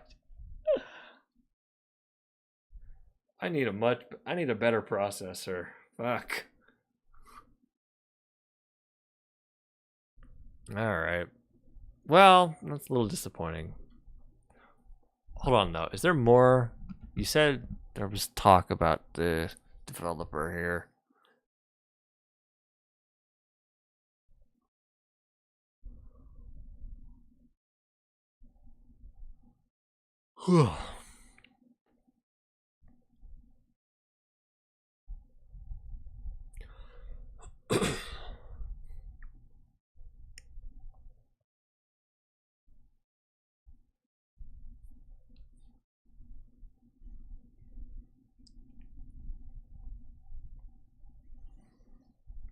Okay. 1/3 of the Swedish team is William Hain. Once the press secretary for far-right political party, Swedish Democrats Youth League. Swedish Democrats are a nationalist populist party founded from the remains of various fascist and white nationalist groups of the 1980s.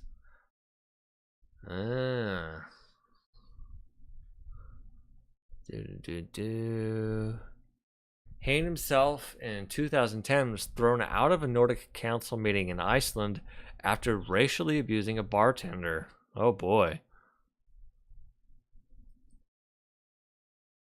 Let's take a look at that. In 2015, Hain was expelled from the Swedish Democrats after the party found its way to some election success and began clearing the house of its more extremist elements. He was alleged to have been collaborating with far-right parties. He instead formed a new party firmly to the right of the Swedish Democrats called Alternative for Sweden. Alternative for Sweden's focal issue is the forced repatriation or remigration, as they call it, of 1 million Swedish immigrants. Ooh. Party said in a 2021 YouTube video, this value is based on a deep conviction that Sweden has no future as long as remigration does not become a reality.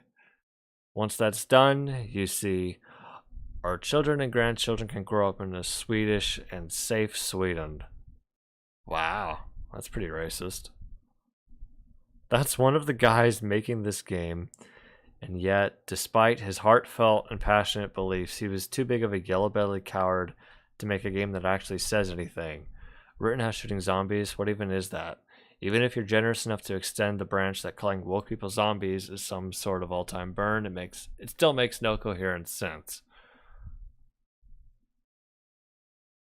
Yeah, is there more about the people? No, I was hoping for more people here. All right, except Swedish Democrat, he looks like a Nazi, and bar brawl in Iceland. Their video? Nah.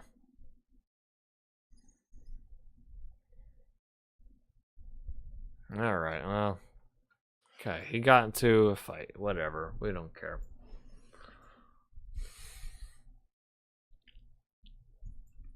So like I said, I don't think we're gonna do the Rittenhouse game.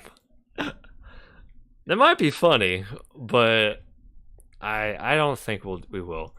Also, from the sound of that article, it doesn't seem like there's even much to do, really.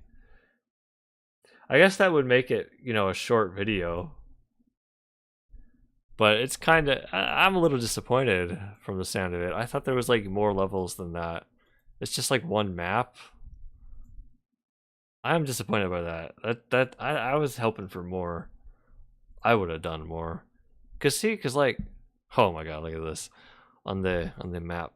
MSM, mainstream media, we bring you the filtered truth. That's disappointing. But like, you could do more than that. Okay, here's a car lot, sure.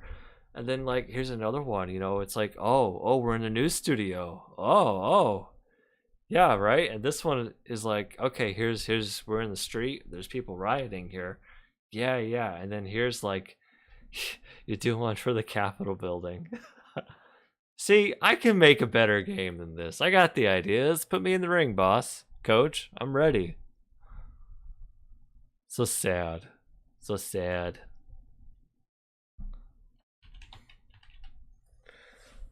Alright, let me take a look here.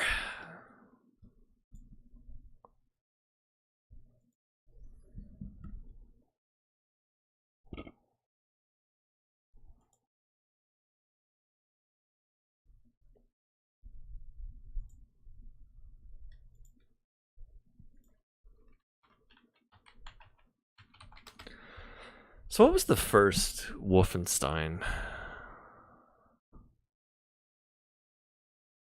I already forget.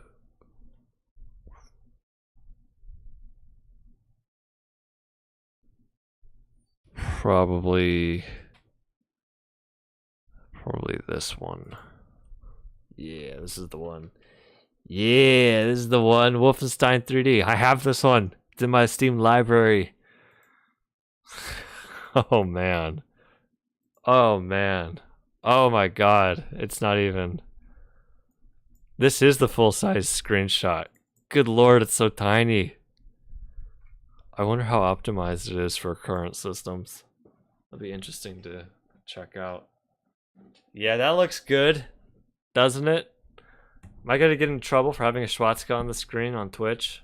Shit, I didn't think about that. I can play Wolfenstein on Twitch, right?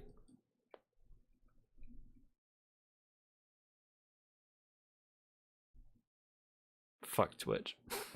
I don't care.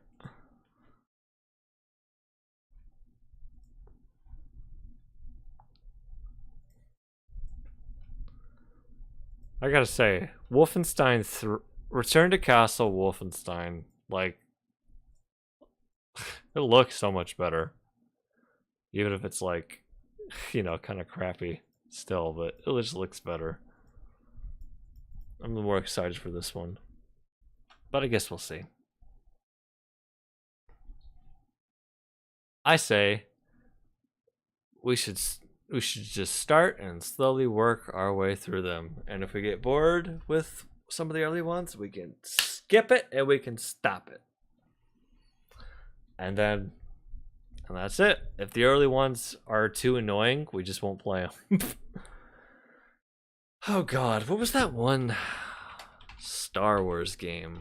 Oh my God, I don't even remember it. Hold on. Yeah, this one. Star Wars Knights of the Old Republic. People love this game. I hated it. I hated the combat system so much. It was like, because it's like a dice rolling system and it's not like a fast-paced lightsaber thing.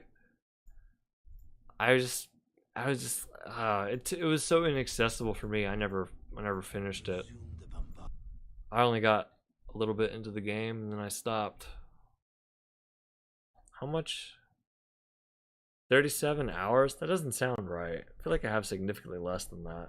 I must have gone AFK or something. I hate the mechanics of Knights of the Old Republic. Yeah, that makes sense. I was interested in the story because it was what I saw was kind of neat, but like it was just annoying to play. That's how it goes sometimes.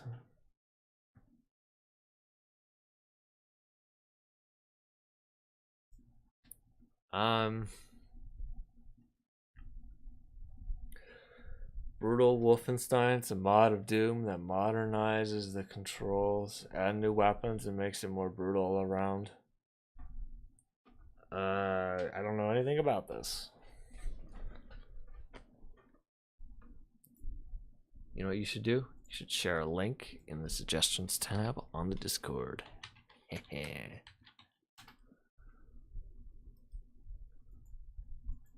Oh, it's like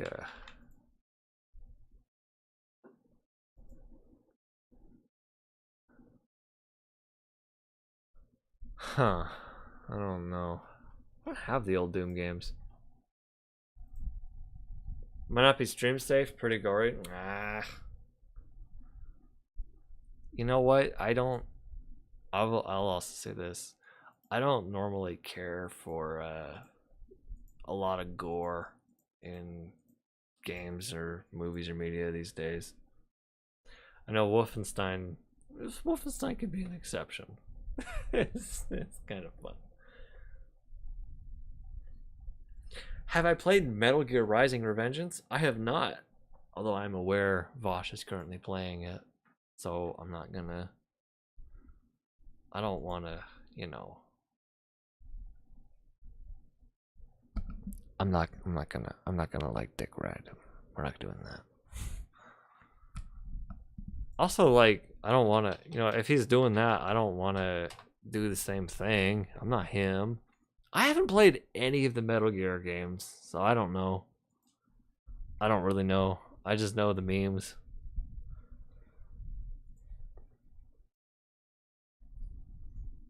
It's so good. Is it really good? I've also seen Maxor's videos on Metal Gear Rising: Revengeance. They were fantastic.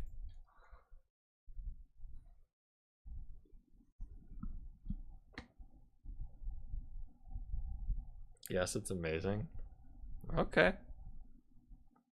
Those videos are also really good. They are.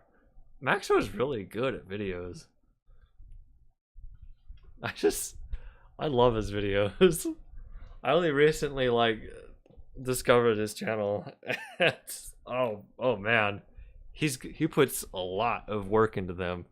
And it's like, you don't buckle up, you don't get a break. These videos, it's 20 minutes long and it is incredibly fast paced. It does not slow down.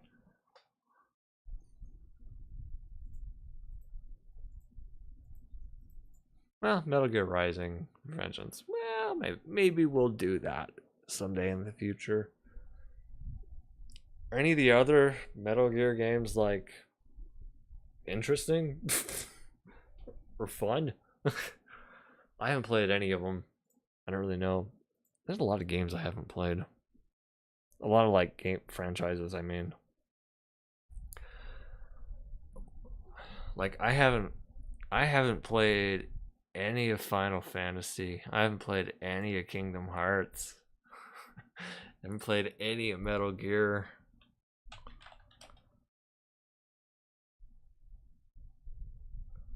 There's some others I'm forgetting. I'll never play Deep Space or Dead Space. But that's a gore thing. Look, I have Dead Space. It's in my library. I don't know how it got in my library. Someone probably fucking sent it to me. It's probably fucking Fox Jade probably did as a joke. But this shit, I'm not even gonna show this on stream. You look at some of the pictures. I'm not fucking playing this. This is terrifying. It's not just that it's terrifying. It's fucking gory. I don't want to play it. I don't want to watch gore. No.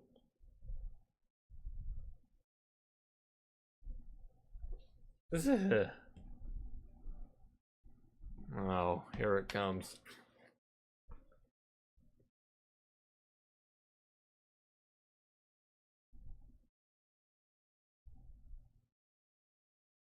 You may not realize it, but you are currently funding Venezuela.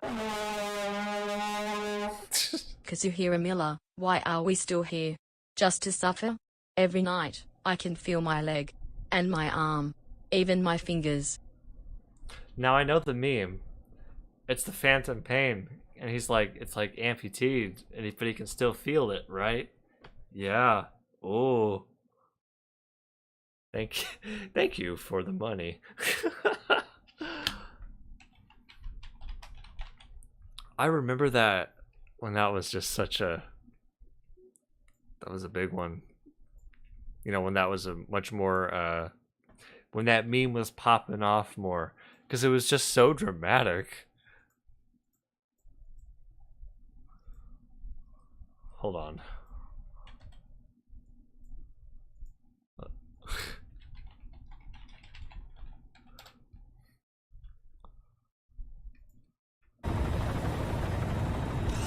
Why are we still here? Just to suffer. Every night, I can feel my leg and my arm. So sad. Even my fingers. The body I've lost. The comrades I've lost. Won't stop hurting. See? There's no arm. There's no arm. You feel it too, don't you? I'm the one who got caught up with Cypher. A group above nations, even the US. And I was the parasite below, feeding off Zero's power. I have no idea what he's talking about. That's kind of a neat, you know, my arm's gone and I can still feel the pain. But I could still, just like I could still feel the pain of all my friends and comrades who have died That's so dark. And then it talks about, I have no idea. Cypher Zero, I don't know. They came after you in Cyprus. In Afghanistan. Cypher just keeps growing. Hey. Swallowing every... Hey, wear your seatbelt, please. thing in its path. Getting bigger and bigger. Who knows how big now? Boss, I'm gonna make them give back our past. Take back everything that we've lost. And I won't rest until we do. Pushing Mother Base. This camera work is ridiculous. Our new Mother Base. I don't know how long it'll take, but I'll make it bigger. Better than before. It's just an oil rig. God. What should I do? I have no idea what's going on, but you know, that intro was pretty deep.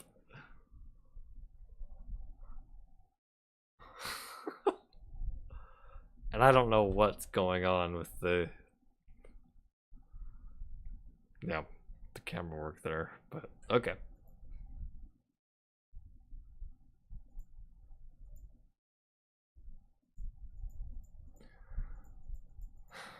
I don't know.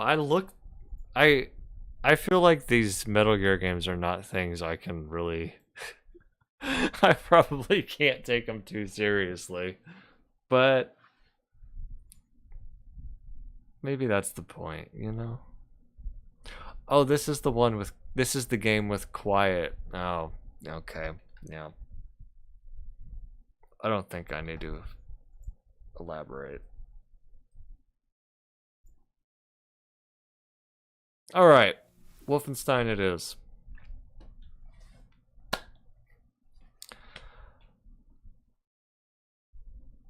Okay, that's it. I think we're gonna call it stream now.